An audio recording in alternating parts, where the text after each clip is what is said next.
ಆಧ್ಯಾತ್ಮಿಕ ಪರಿಕಲ್ಪನಾ ಭಾಗವಾಗಿ ನಾವು ಪ್ರತಿ ದಿವಸ ಭಿನ್ನವಾಗಿ ಯೋಚಿಸುವಂತ ಅದ್ಭುತವಾದ ಜ್ಞಾನ ತಿಳ್ಕೊತಾ ಇದ್ವಿ. ಇವತ್ತಿನ ಆಧ್ಯಾತ್ಮಿಕ ಪರಿಕಲ್ಪನಾ ಭಾಗವಾಗಿ ಭಿನ್ನವಾಗಿ ಆಲೋಚಿಸುವುದರಲ್ಲಿ 4ನೇ ಭಾಗ ತಿಳ್ಕೊಂತೀವಿ ಸ್ನೇಹಿತರೆ. ಇದಕ್ಕೂ ಈಗಾಗಲೇ ಮೇಡಮ್ ಜಾಯ್ನ್ ಆಗಿದ್ದಾರೆ, ಅವ್ರಿಗೂ ಸ್ವಾಗತ ಕೋರೋಣ. ವೆಲ್ಕಮ್ ಮೇಡಮ್, ಶುಭೋದಯ. Thank you sir. ಎಲ್ಲರಿಗೂ ಕೂಡ ಶುಭೋದಯ.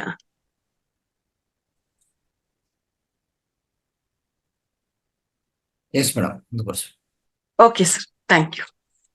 ಎಲ್ಲ ಆತ್ಮ ಬಂಧುಗಳಿಗೆ ಆತ್ಮಪೂರ್ವಕ ಪ್ರಣಾಮಗಳು. ಮೊದಲಿಗೆ ನಿಮ್ಮೆಲ್ಲರ ಪ್ರೀತಿಯ ಗುರುಗಳಾದಂತ ಬ್ರಹ್ಮರ್ಷಿ ಪಿತಾಮಹ ಶ್ರೀ ಸುಭಾಷ್ ಪತ್ರಿಜಿಯವರಿಗೆ ಮತ್ತು ಗುರುಮಾತೆ ಸ್ವರ್ಣಮಾಲಾ ಪತ್ರಿಯಮ್ಮನವರಿಗೆ ಅನಂತ ಆತ್ಮಪೂರ್ವಕ ಪ್ರಣಾಮಗಳನ್ನ ಅರ್ಪಿಸುತ್ತಾ ಈ ದಿನದ ಈ ಕಾರ್ಯಕ್ರಮವನ್ನ ಪ್ರಾರಂಭ ಮಾಡೋಣ ಮಾಸ್ಟರ್ಸ್. ಸರ್, ಇದು 6:30 ಅಂತ ಟೈಮ್ ಹೇಳಿದ್ರು. 6:30 ಕಂಟಿನ್ಯೂ ಮಾಡೋದಾ ಸರ್? ಒಂದು 40 ಮಿನಿಟ್ಸ್ ಅಂದ್ರೆ ನಿಯರ್ ಅಬೌಟ್ ಅದೇ ಮೇಡಮ್. 40 ಮಿನಿಟ್ಸ್ ಅಂದ್ರೆ ಒಂದು 6 ಆಗತ್ತಲ್ಲ. 40 ಮಿನಿಟ್ಸ್ ಸಬ್ಜೆಕ್ಟ್, 10 ನಿಮಿಷ 10 ಪ್ರಶ್ನೆ ಉತ್ತರ, ಅಂದ್ರೆ ಒಂದು 6:10 ಆಗುತ್ತೆ. ಓಕೆ, ಅಂದ್ರೆ ನಾನು 6:10 ಕಂಟಿನ್ಯೂ ಮಾಡ್ಬೋದು sir? 6:10 to 6:15 with including question answers. Okay okay. So ಹಾಗಾದ್ರೆ ನಾನು 6ಗೆ ಎಂಡ್ ಮಾಡ್ಬೋದು. 6:65. Okay okay masters. Mahavatar foundation ಇದರ ಝೂಮ್ ವೇದಿಕೆಯಲ್ಲಿ ನಿರಂತರವಾಗಿ ಧ್ಯಾನ, ಸ್ವಾಧ್ಯಾಯ, ಸಜ್ಜನ ಸಾಂಗತ್ಯ ನಡೀತಾ ಬರ್ತಾ ಇದೆ. ಪ್ರಸ್ತುತ ಈ ವೇದಿಕೆಯಲ್ಲಿ ಸ್ವಾಧ್ಯಾಯ ನಡೀತಾ ಇದ್ದು, ಸ್ವಾಧ್ಯಾಯಕ್ಕಾಗಿ ಆಯ್ಕೆ ಮಾಡಿಕೊಂಡಿರ್ತಕ್ಕಂಥ ಪುಸ್ತಕದ ಹೆಸರು ಭಿನ್ನವಾಗಿ ಆಲೋಚಿಸು. ಈ ಪುಸ್ತಕವನ್ನು ಮೂಲತಃ ಶ್ರೀ ಪ್ರಕೃತಿ ಉಮಾ ಮಹೇಶ್ ಅವರು ತೆಲುಗು ಭಾಷೆಯಲ್ಲಿ ಬರೆದಿರ್ತಕ್ಕಂಥದ್ದು. ಅದನ್ನ ಕನ್ನಡ ಭಾಷೆಗೆ ಭಾವಾನುವಾದ ಮಾಡುವಂತ ಅವಕಾಶ ನನಗೆ ಸಿಕ್ಕಿರ್ತಕ್ಕಂಥದ್ದು. ಈ ಒಂದು ಪುಸ್ತಕದ ಮುಖ್ಯ ಸಂದೇಶ ಏನು ಅಂತಂದ್ರೆ, ಎಲ್ಲಿಯಾದರೂ ಯಾವಾಗಲಾದರೂ ಆನಂದವಾಗಿ ಜೀವಿಸುವುದಕ್ಕೆ ಸರಿಯಾದ ಆಲೋಚನಾ ವಿಧಾನಗಳೇ ಭಿನ್ನವಾಗಿ ಆಲೋಚಿಸು ಪುಸ್ತಕ. ಎಸ್ ಮಾಸ್ಟರ್ಸ್, ನಮ್ಮ ಆಲೋಚನೆಗಳೇ ನಮ್ಮ ಜೀವನ ಆಗಿದೆ, ನಮ್ಮ ಆಲೋಚನೆಗಳೇ ನಮ್ಮ ಎಲ್ಲವೂ ಆಗಿದೆ. ಯದ್ಭಾವಂ ತದ್ಭವತಿ, ದೃಷ್ಟಿಯಂತೆ ಸೃಷ್ಟಿ. ಈ ರೀತಿಯಾಗಿ ನಮ್ಮ ಜೀವನ ನಡೀತಾ ಇರುತ್ತೆ. ಹಾಗಾಗಿ ನಮ್ಮ ಆಲೋಚನೆಗಳು ನಮ್ಗೆ ಗೊತ್ತಿಲ್ದಂಗೆನೆ ಸರಿ ಇಲ್ದೇ ಇರೋವಾಗ ಅನೇಕ ರೀತಿಯಾಗಿರ್ತಕ್ಕಂಥ ಸಮಸ್ಯೆಗಳನ್ನ ನಾವೇ ಸೃಷ್ಟಿ ಮಾಡ್ಕೊಳ್ತಾ ಇರ್ತೀವಿ. ಆ ಎಲ್ಲ ವಿಷಯಗಳನ್ನ ಈ ಪುಸ್ತಕ ನಮ್ಗೆ ಅರ್ಥ ಮಾಡಿಸಿ ಸರಿಯಾದ ಆಲೋಚನಾ ವಿಧಾನಗಳು ಯಾವ ರೀತಿಯಾಗಿ ಇರ್ಬೇಕು ಅನ್ನುವಂಥದ್ದು ನಮ್ಗೆ ಅರ್ಥ ಮಾಡಿಸುತ್ತೆ ಮಾಸ್ಟರ್ಸ್. ಇದುವರೆಗೂ ಈ ಪುಸ್ತಕದಲ್ಲಿ 2ನೇ ಚಾಪ್ಟರ್ ನಲ್ಲಿ ನಾವು 8 ಕೊಟೇಶನ್ಸ್ ಅನ್ನ ಗಮನಿಸಿದ್ವಿ. ಇವತ್ತಿಂದ ನಾವು 9ನೇ ಕೊಟೇಶನ್ ಅನ್ನ ಗಮನಿಸೋಣ ಮಾಸ್ಟರ್ಸ್. ನಮ್ಮೊಂದಿಗೆ ನಾವು ಇದ್ದಷ್ಟು ದಿನವೂ ನಮ್ಮೊಂದಿಗೆ ಯಾರಿದ್ದರೂ ಇಲ್ಲದಿದ್ದರೂ, ಏನಿದ್ದರೂ ಇಲ್ಲದಿದ್ದರೂ ಆನಂದವಾಗಿ ಇರುತ್ತೇವೆ. Yes, self dependency masters. ಈ ಒಂದು ಸೆಲ್ಫ್ ಡಿಪೆಂಡೆನ್ಸಿ ಅನ್ನುವಂಥದ್ದಿದ್ದಾಗ, ಸ್ವಾವಲಂಬನೆ ಅನ್ನುವಂಥದ್ದಿದ್ದಾಗ, ಯಾರ ಮೇಲೆ ಯಾವುದಕ್ಕೆ ಆಗ್ಲಿ, ಒಂದು ಪ್ರೀತಿ ವಾತ್ಸಲ್ಯಕ್ಕಾಗಿರ್ಬೋದು, ಏನಕ್ಕಾದ್ರೂ ಆಗಿರ್ಬೋದು, ಬೇರೆಯವ್ರ ಮೇಲೆ ನಾವು ಡಿಪೆಂಡ್ ಆಗದೆ ಇದ್ದಾಗ ನಾವು ಏನಿದ್ರು ಏನಿಲ್ದಿದ್ರು, ಯಾರಿಲ್ದಿದ್ರು ತುಂಬಾ ನಾವು ಆನಂದವಾಗಿರೋದಕ್ಕೆ ಸಾಧ್ಯ ಆಗುತ್ತೆ ಮಾಸ್ಟರ್ಸ್. ಒಂದ್ ವೇಳೆ ನನಗೆ ಅಪ್ಪ ಇಲ್ಲ ಅಂದ್ರೆ ಇರಕ್ಕಾಗಲ್ಲ, ಅಮ್ಮ ಇಲ್ಲ ಅಂದ್ರೆ ಇರಕ್ಕಾಗಲ್ಲ, ನನ್ ಮಕ್ಳಿಲ್ಲ ಅಂದ್ರೆ ಇರಕ್ಕಾಗಲ್ಲ, ನನ್ ಫ್ಯಾಮಿಲಿ ನೋಡದೆ ಇದ್ರೆ ನಂಗೆ ಇರಕ್ಕಾಗಲ್ಲ ಅಂತ ಏನಾದ್ರೂ ನಾವ್ ಅನ್ಕೊಂಡ್ರೆ, ಅದು ನಾವು ಬಂಧನದಲ್ಲಿ, ವ್ಯಾಮೋಹದಲ್ಲಿ, ಬಲಹೀನತೆಯಲ್ಲಿ ಇದೀವಿ ಅನ್ನೋದನ್ನ ಅರ್ಥ ಮಾಡಿಸುವಂತದ್ದಾಗಿದೆ ಮಾಸ್ಟರ್ಸ್. ನನ್ಗೆ ಟಿವಿ ನೋಡದೇ ಇದ್ರೆ ಆಗೋದಿಲ್ಲ, ಈ ಸೀರಿಯಲ್ ನೋಡದೇ ಇದ್ರೆ ಆಗೋದಿಲ್ಲ, ಈ ಸಿನಿಮಾ ನೋಡದಿದ್ರೆ ಆಗೋದಿಲ್ಲ, ನನ್ಗಿದು ಪ್ರಾಣ ಇದು ಅಂತಂದ್ಬಿಟ್ಟು ನಾವು ಅವುಗಳಿಂದ ಅಲ್ಲೇ ಇರೋ ಹಾಗೆ ಆದ್ರೆ, ಮುಂದಕ್ಕೆ ಹೋಗೋದಿಕ್ಕೆ ಆಗದೆ ಇರೋ ಹಾಗೆ ಆದ್ರೆ, ಅವಾಗಲ್ಲಿ ನಾವು ಮಾಯೆಯಲ್ಲಿ ಸಿಕ್ಕಾಕೊಂಡಿದೀವಿ ಅಂತ ಅರ್ಥ. ಅಂದ್ರೆ ವ್ಯಕ್ತಿಗಳಾಗ್ಲಿ, ವಸ್ತುಗಳಾಗ್ಲಿ, ಏನಾದ್ರೂ ಆಗ್ಲಿ, ಅವು ನಮ್ ಜೊತೆಯಲ್ಲಿ ಇದ್ರು ಇಲ್ದಿದ್ರು ಕೂಡ ನಾವು ಹ್ಯಾಪಿಯಾಗಿದ್ದೀವಿ ಅಂದ್ರೆ ನಮ್ಮ ಕಂಟ್ರೋಲ್ ಅಲ್ಲಿ ನಾವಿದ್ದೀವಿ ಅಂತ, ನಾವು ಸೆಲ್ಫ್ ಡಿಪೆಂಡೆಂಟ್ ಆಗಿದ್ದೀವಿ ಅಂತ ಅರ್ಥ. ಇದನ್ನ ನಾವಿಲ್ಲಿ ಅರ್ಥ ಮಾಡ್ಕೋಬೇಕಾಗಿರೋದು.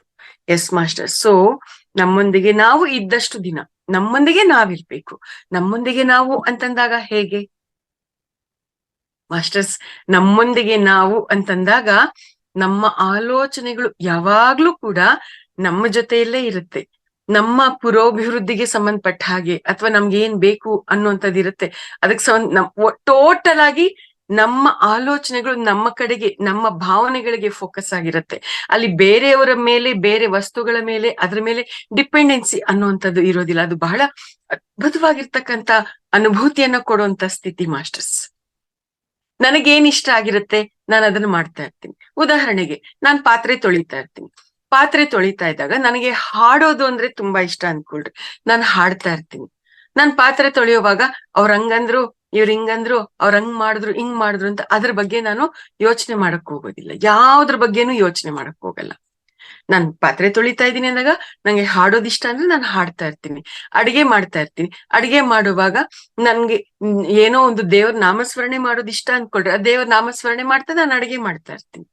ಬೇರೆಯವರ ಬಗ್ಗೆ ಆಗ್ಲಿ, ಬೇರೆಂದರ ಬಗ್ಗೆ ಆಗ್ಲಿ ನಮ್ಗೆ ಅಲ್ಲಿ ಆಲೋಚನೆಗಳು ಇರುವುದಿಲ್ಲ. ಇದು ಈ ರೀತಿಯಾಗಿ ಇರುತ್ತೆ ಮಾಸ್ಟರ್ಸ್. ಸೆಲ್ಫ್ ಡಿಪೆಂಡೆನ್ಸಿ ಅನ್ನುವಂಥದ್ದು ಎಲ್ಲಾ ಹಂತಗಳಲ್ಲೂ ಕೂಡ ನಾವು ಅದೇ ರೀತಿಯಾಗಿ ಇರ್ತಾ ಇರ್ತೀವಿ.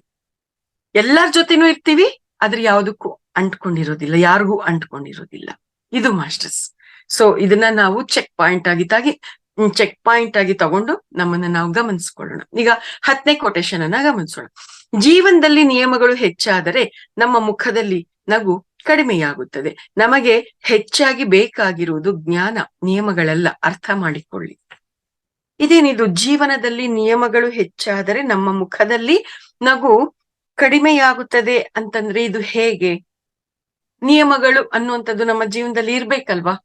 ಆ ನಿಯಮಗಳು ಇಲ್ಲ ಅಂತಂದ್ರೆ ನಮ್ಮ ಜೀವನ ಅಸ್ತವ್ಯಸ್ತವಾಗಿರುತ್ತಲ್ಲ, ಅಸಂಬದ್ಧವಾಗಿರುತ್ತಲ್ಲ. ಅದು ಹೇಗೆ ಇದು ಅನ್ನುವಂತ ಪ್ರಶ್ನೆ ಸಹಜವಾಗಿ ಬರುತ್ತೆ ಮಾಸ್ಟರ್ಸ್. ಇಲ್ಲಿ ಒಂದು ಜನರಲ್ ಆಗಿರ್ತಕ್ಕಂಥ, ಕಾಮನ್ ಆಗಿರ್ತಕ್ಕಂಥ ಒಂದು ವಿಷಯವನ್ನ ನಾವೆಲ್ಲರೂ ಕೂಡ ಅರ್ಥ ಮಾಡ್ಕೊಳ್ಳೋಣ. ಈ ಒಂದು ಸೃಷ್ಟಿಯಲ್ಲಿ ಮಾನವ ಅನ್ನುವಂಥವನು ಬುದ್ಧಿವಂತ ಪ್ರಾಣಿಯಾಗಿ ತಯಾರಾದ್ಮೇಲೆ, ಅವನು ಸಮಾಜದಲ್ಲಿ ಬದುಕೋದಿಕ್ಕೆ ಶುರು ಮಾಡಿದ್ಮೇಲೆ, ಸ್ವೇಚ್ಛೆಗೂ ಸ್ವೇಚ್ಛಾಚಾರಕ್ಕೂ ವ್ಯತ್ಯಾಸ ಅನ್ನೋದನ್ನ ಅವನು ಅರ್ಥ ಮಾಡ್ಕೊಂಡಿದ್ದಾದ್ಮೇಲೆ, ಅವನೇ ಕೆಲವು ಕಟ್ಟುಪಾಡುಗಳನ್ನ, ನಿಯಮಗಳನ್ನ ರೂಪಿಸ್ಕೊಂಡು ನಾವೆಲ್ಲರೂ ಕೂಡ ಈ ರೀತಿಯಾಗಿ ಬದುಕೋಣ, ಈ ರೀತಿಯಾಗಿರ್ತಕ್ಕಂಥ ಒಂದು ಅಂಡರ್ಸ್ಟ್ಯಾಂಡಿಂಗ್ಸ್ ಅಲ್ಲಿ ನಾವೆಲ್ಲರೂ ಒಟ್ಟಿಗೆ ಜೀವನ ನಡೆಸೋಣ ಅಂತ ಮಾನವ ತನ್ನ ಜೀವನದ ಅನುಕೂಲಕ್ಕಾಗಿ ನಿಯಮಗಳನ್ನ ರೂಪಿಸ್ಕೊಂಡ. ಅದು ಸಾಮಾಜಿಕ ಜೀವನಕ್ಕಾಗಿರ್ಬೋದು, ವೈಯಕ್ತಿಕ ಜೀವನಕ್ಕಾಗಿರ್ಬೋದು, ಏನಕ್ಕಾದ್ರೂ ಆಗಿರ್ಲಿ, ಪ್ರತಿಯೊಂದಕ್ಕೂ ಕೂಡ ಅಲ್ಲಿ ಒಂದು ಚೌಕಟ್ಟು, ಒಂದು ನಿಯಮಗಳು ಅನ್ನೋದನ್ನ ಅಲ್ಲಿ ಮಾನವ ರೂಪಿಸ್ಕೊಂಡ. ಆ ರೀತಿಯಾಗಿ ರೂಪಿಸ್ಕೊಂಡಿರೋದ್ರಿಂದನೇ ಇವತ್ತಿಗೂ ಕೂಡ ನಾವು ಸಮಾಜದಲ್ಲಿ ಎಲ್ಲರೂ ಕೂಡ ನೆಮ್ಮದಿಯಾಗಿ ಬದುಕ್ತಾ ಇದ್ದೀವಿ. ಆ ಒಂದು ನಿಯಮಗಳೇ ಇಲ್ಲ ಅಂತ ಅಂದಿದ್ರೆ ಈ ಒಂದು ಸಮಾಜ ಅನ್ನೋದು, ಆನಂದ ಅನ್ನುವಂಥದ್ದು ಏನಿದೆ ಅದೇನು ಇರ್ತಾ ಇರ್ಲಿಲ್ಲ. ನಾವು ಸಿನಿಮಾಗಳಲ್ಲಿ ಅಥವಾ ಬೇರೆ ಬೇರೆ ದೇಶಗಳ ಕೆಲವು ಉದಾಹರಣೆಗಳನ್ನ ನಾವು ಗಮನಿಸಿದಾಗ ಅಲ್ಲಿ ನಾವು ನಮ್ಗಿಷ್ಟ ಬಂದ ಹಾಗೆ ನಾವ್ ಇರೋ ಹಾಗಿಲ್ಲ. ನಮ್ಗೆ ಕನಿಷ್ಠ ನಮ್ ಇಷ್ಟ ಕಷ್ಟಗಳಿಗೂ ಕೂಡ ಅಲ್ಲಿ ಬೆಲೆ ಇರೋದಿಲ್ಲ. ಅವ್ರು ಏನ್ ಹೇಳ್ತಾರೆ, ಯಾರೋ ಏನೋ ಹೇಳ್ತಾರೆ, ಅದನ್ನೇ ನಾವು ಫಾಲೋ ಮಾಡ್ಬೇಕಾಗಿರುತ್ತೆ. ಅಥವಾ ಯಾರೋ ಏನೋ ಜೋರ್ ಮಾಡ್ತಾರೆ, ನಾವ್ ಅದು ಅವ್ರಿಗೆ ತಕ್ಕಂಗೆನೆ ನಾವು ನಡ್ಕೊಂಡು ಹೋಗ್ಬೇಕಾಗಿರುತ್ತೆ. ಈ ರೀತಿಯಾಗಿ ಇರುತ್ತೆ ಮಾಸ್ಟರ್ಸ್. ಸೊ ಹಾಗಾಗಿ ಇಲ್ಲಿ ನಾವು ಅರ್ಥ ಮಾಡ್ಕೋಬೇಕಾಗಿರೋದು ಏನು ಅಂತಂದ್ರೆ, ಆ ಒಂದು ನಿಯಮಗಳನ್ನ ನಾವು ರೂಪಿಸ್ಕೊಂಡಿದೀವಿ ನಿಜ. ಆ ನಿಯಮಗಳೇ ನಮ್ಮ ಬದುಕಾಗ್ಬಾರ್ದು, ಆ ನಿಯಮಗಳೇ ನಮ್ಮ ಸರ್ವಸ್ವನೂ ಆಗ್ಬಾರ್ದು. ನಮ್ಮ ಜೀವನದ ಆನಂದಕ್ಕೆ ಅದು ನಮ್ಮ ಜೀವನದ ಆನಂದವನ್ನ ಹೆಚ್ಚು ಮಾಡೋದಿಕ್ಕೆ, ನಮ್ಮ ಜೀವನ ಅಚ್ಚುಕಟ್ಟಾಗಿ ನಡೆಯೋದಿಕ್ಕೆ, ಕಾಮನ್ ಸೆನ್ಸ್ ಅನ್ನೋದನ್ನ ಬೆಳೆಸ್ಕೊಂಡು ನಾವು ನಡೆಯೋದಿಕ್ಕೆ ಆ ಒಂದು ನಿಯಮಗಳು ಅಲ್ಲಿ ವರ್ತಿಸ್ಬೇಕಾಗತ್ತೆ, ಕೆಲಸ ಮಾಡ್ಬೇಕಾಗತ್ತೆ. ಆದ್ರೆ ಆ ನಿಯಮಗಳು ಜೀವನದಲ್ಲಿ ಹೆಚ್ಚಾಗ್ಬಿಟ್ರೆ ನಮ್ಮ ಮುಖದಲ್ಲಿ ನಗು ಕಡಿಮೆ ಆಗುತ್ತೆ. ಇವಾಗ ಒಂದು ಕುಟುಂಬ ಇದೆ, ಆ ಕುಟುಂಬದಲ್ಲಿ ಎಲ್ಲರೂ ಆನಂದವಾಗಿರ್ಬೇಕು ಅಂತಂದಾಗ ಅಲ್ಲಿ ಸ್ವಲ್ಪ ನಾವು ಲೀನಿಯನ್ಸ್ ಅನ್ನುವಂಥದ್ದನ್ನು ಕೂಡ ನಾವು ಸಮಯ ಸಂದರ್ಭಕ್ಕೆ ಅನುಗುಣವಾಗಿ ಕೊಟ್ಕೋಬೇಕಾಗತ್ತೆ. ಉದಾಹರಣೆಗೆ ಮಕ್ಕಳು ಪ್ರತಿದಿನಾಗ್ಲೂ ಕೂಡ 5 ಗಂಟೆಗೆ ಎದ್ದೊಳ್ಬೇಕು, ಎದ್ಬಿಟ್ಟು ಅವ್ರ ಇಂತಿಂತ ಕೆಲ್ಸಗಳನ್ನ ಹೀಗೆ ಮಾಡ್ಬೇಕು ಅಂತ ಒಂದು ಟೈಮ್ ಟೇಬಲ್, ಏನು ಡಿಸಿಪ್ಲಿನ್ಡ್ ಆಗಿರ್ತಕ್ಕಂಥ ಒಂದು ಟೈಮ್ ಟೇಬಲ್ ಅನ್ನ ಆ ಮನೆಯಲ್ಲಿ ಎಲ್ಲರೂ ಕೂಡ ರೂಪಿಸ್ಕೊಂಡಿರ್ತಾರೆ. ಒಂದು ವೇಳೆ ಅಪ್ಪಿ ತಪ್ಪಿ ಏನಾದ್ರು 5 ಗಂಟೆಗೆ ಎದ್ದೋಳವರು 5 ಗಂಟೆಗೆ ಎದ್ದೊಳಕ್ಕಾಗ್ಲಿಲ್ಲ ಅಂತಂದಾಗ ಆ ಮಕ್ಕಳಿಗೆ ಹಿಂಸೆ ಕೊಡುವಂತದ್ದಾಗ್ಬೋದು, ಅಥವಾ ಮಕ್ಕಳಾಗಿರ್ಬೋದು, ಗಂಡ ಅಥವಾ ಹೆಂಡತಿ ಯಾರಾದ್ರೂ ಆಗಿರ್ಲಿ, ಅಲ್ಲಿ ಆ ಒಂದು ನಿಯಮವನ್ನ ತಪ್ಪಿಸಿದವರಿಗೆ ಮಾನಸಿಕವಾಗಿ ಆಗಿರ್ಬೋದು, ಶಾರೀರಿಕವಾಗಿ ಆಗಿರ್ಬೋದು ಹಿಂಸೆಯನ್ನ ಕೊಟ್ಟಾಗ ಅಲ್ಲಿ ಆ ಒಂದು ಆನಂದ ಅನ್ನುವಂಥದ್ದು, ನಗು ಅನ್ನುವಂಥದ್ದು ನಮ್ಮ ಮುಖದಿಂದ ಮಾಯ ಆಗುತ್ತೆ, ನಮ್ಮ ಜೀವನದಲ್ಲಿ ಮಾಯ ಆಗತ್ತೆ. ಅದು ಬೇಕಾಗಿಲ್ಲ ಅಂತ ಇಲ್ಲಿ ಹೇಳ್ತಾ ಇರ್ತಕ್ಕಂಥದ್ದು.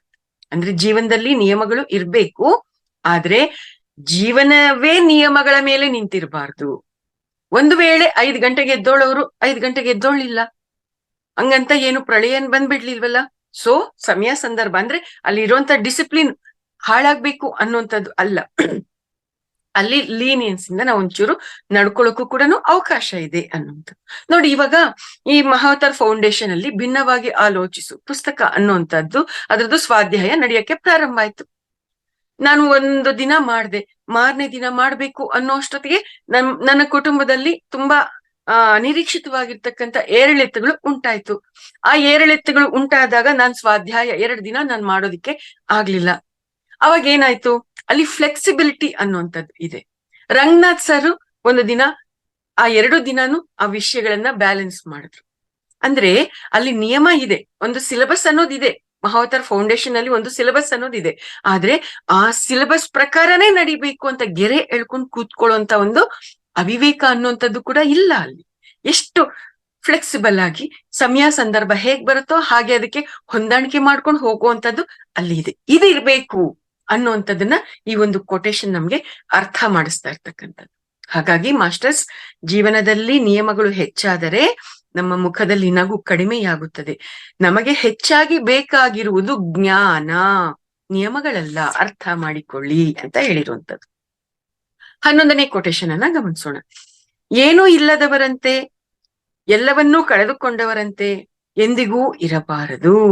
ಏನೂ ಇಲ್ಲದವರಂತೆ, ಎಲ್ಲವನ್ನೂ ಕಳೆದುಕೊಂಡವರಂತೆ ಎಂದಿಗೂ ಇರಬಾರದು. ಏನೂ ಇಲ್ಲದಿದ್ದರೂ ಎಲ್ಲವೂ ಇದ್ದಂತೆ ಇರಲು ಪ್ರಾರಂಭಿಸಿದರೆ ಎಲ್ಲವೂ ಬರಲು ಪ್ರಾರಂಭವಾಗುತ್ತದೆ ಅಷ್ಟೇ. ಇಲ್ಲಿ ಎಷ್ಟು ಚೆನ್ನಾಗಿ ಹೇಳಿದ್ದಾರೆ ನೋಡಿ. ಏನೂ ಇಲ್ಲದವರಂತೆ, ಎಲ್ಲವೂ ಕಳೆದುಕೊಂಡವರಂತೆ ಯಾವತ್ತಿಗೂ ಇರಬಾರ್ದು ಅಂತಂದ್ರೆ ಇದು ಹೇಗೆ ಮೇಡಮ್? ನನಗ್ 1 ಹೊತ್ತಿಗೆ ತಿನ್ನೋದಿಕ್ಕೆ ಇಲ್ಲಿ ಏನು ಇಲ್ಲ, ಆದ್ರೆ ನನ್ 3 ಹೊತ್ತುನು ರುಚಿ ರುಚಿಯಾಗಿ ತಿನ್ನೋದಿಕ್ ನನ್ಗೆಲ್ಲ ಇದೆ ಅಂತ ನಾನು ಅಂದ್ಕೊಂಡಿದ್ರೆ ಅದು ಹೇಗೆ ಕರೆಕ್ಟ್ ಆಗತ್ತೆ ಮೇಡಮ್? ಹಶ್ವ ಒಪ್ಕೊಳುತ್ತಾ ಮೇಡಮ್? ಅಲ್ಲಿ ಹಶ್ವಾಗ್ತಾ ಇದೆ ಅಂತ ಇದ್ರೆ ಎಲ್ಲಾನು ಇದ್ದಂಗೆ ಇರೋದಿಕ್ಕೆ ಇದೆ ಅಂತಾನೆ ಆತರ ಭಾವಿಸೋದಿಕ್ ಪ್ರಾರಂಭ ಆದ್ರೆ ಅದು ಹೇಗಾಗತ್ತೆ ಮೇಡಮ್ ಅನ್ನೋಂತ ಪ್ರಶ್ನೆ ಬರ್ಬೋದು. ಮಾಸ್ಟರ್ಸ್, ಇಲ್ಲಿ ಕೆಲವು ವಿಷಯಗಳಿಗೆ ನಾವು ಇಂಥ ಒಂದು ಇಂಥ ಒಂದು ಸ್ಟೇಟ್ಮೆಂಟ್ಸ್ ಅಥವಾ ಕೊಟೇಶನ್ಸ್ ಇರುತ್ತೆ, ಏನಿರುತ್ತೆ ಅದನ್ನ ನಾವು ಅದಕ್ಕೆ ಅಪ್ಲೈ ಮಾಡೋದಿಕ್ಕೆ ಆಗೋದಿಲ್ಲ. ಅಲ್ಲಿ ಒಂದು ವೇಳೆ ನಮ್ಗೇನು ಆಹಾರ ಸಿಗ್ಲಿಲ್ಲ ಅಂತಂದಾಗ ನಾವು ಪ್ರಯತ್ನ ಮಾಡಿದ್ರು ಅದು ಸಿಗೋದಿಲ್ಲ ಅಂತ ಇದ್ದಾಗ ಅಲ್ಲಿ ನಾವು ಏನ್ ಮಾಡಿದ್ರು ಅದಾಗದೆ ಇದ್ದಾಗ ಗೋ ವಿತ್ ದ ಫ್ಲೋ ಅಂತ ನಾವಲ್ಲಿ ಇರ್ಬೇಕಾಗತ್ತೆ.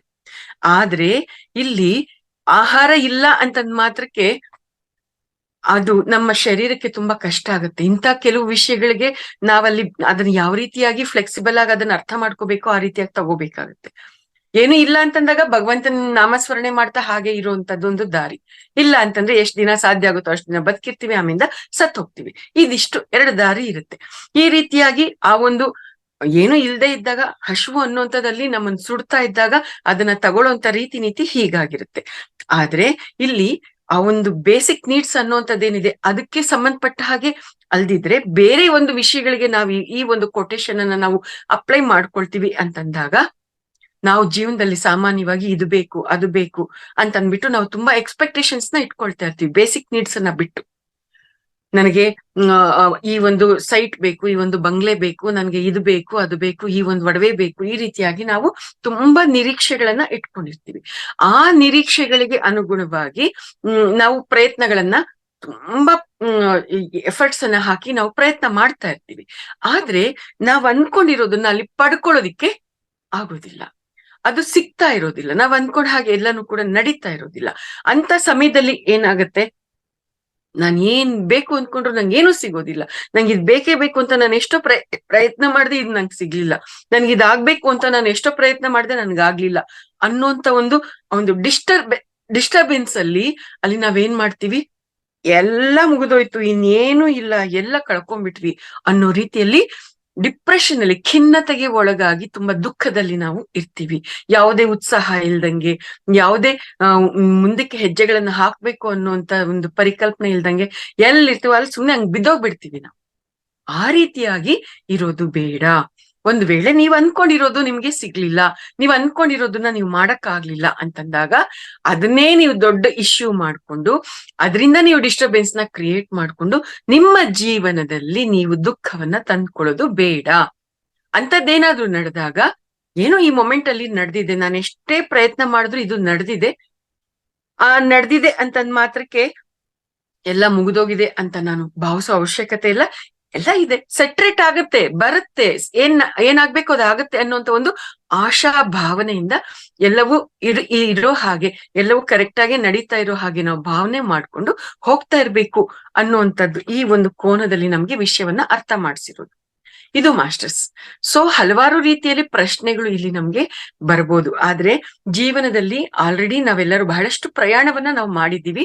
ಕೆಲವು ಸಂದರ್ಭದಲ್ಲಿ ನಮ್ಮ ಕಂಟ್ರೋಲ್ ಅಲ್ಲಿ ಇಲ್ದೇ ಇರ್ತಕ್ಕಂತ ಸಿಚುಯೇಷನ್ಸ್ ನಲ್ಲಿ ನಾವು ಅದೇನ್ ಬರುತ್ತೋ ಬರ್ಲಿ ಬಿಡು, ಅದೇನಾಗುತ್ತೋ ಆಗ್ಲಿ ಬಿಡು ಅಂತ ನಾವು ಹೋಗುವಂತದ್ದು ಕೂಡ ನಮ್ಗೆ ಅನುಭವ ಇರುವಂತದ್ದು ಮಾಸ್ಟರ್ಸ್. ಇದು 11ನೇ ಕೊಟೇಶನ್ ನಮ್ಗೆ ತಿಳಿಸಿರ್ತಕ್ಕಂಥದ್ದು. ನೆಕ್ಸ್ಟ್ 12ನೇ ಕೊಟೇಶನ್, ನಡೆದದ್ದು ಏನು ಎಂಬುದಲ್ಲ, ಏನೇ ನಡೆದರೂ, ಯಾವ ಕಾರಣಕ್ಕಾಗಿಯೇ ನಡೆದರೂ ಎಲ್ಲವೂ ನಮ್ಮ ಒಳ್ಳೆಯದಕ್ಕೆ ಎಂದು ಅರ್ಥ ಮಾಡಿಕೊಂಡರೆ, ಅದನ್ನು ನೆನಪಿಟ್ಟುಕೊಂಡರೆ ಯಾವ ನೋವು ಇರುವುದಿಲ್ಲ. ಅರ್ಥ ಮಾಡಿಕೊಳ್ಳಿ. ಎಸ್ ಮಾಸ್ಟರ್ಸ್, ಒಂದೊಂದ್ ಸರ್ತಿ ನಾವ್ ಏನಾದ್ರೂ ಒಂದು ಕೆಲಸವನ್ನ ಮಾಡ್ಬೇಕು ಅಂತಂದಾಗ ಅದಕ್ಕೆ ತುಂಬಾ ಅಂದ್ರೆ ತುಂಬಾ ಪ್ರಾಮಾಣಿಕವಾಗಿರುವಂತ ಪ್ರಯತ್ನ ಮಾಡಿರ್ತೀವಿ.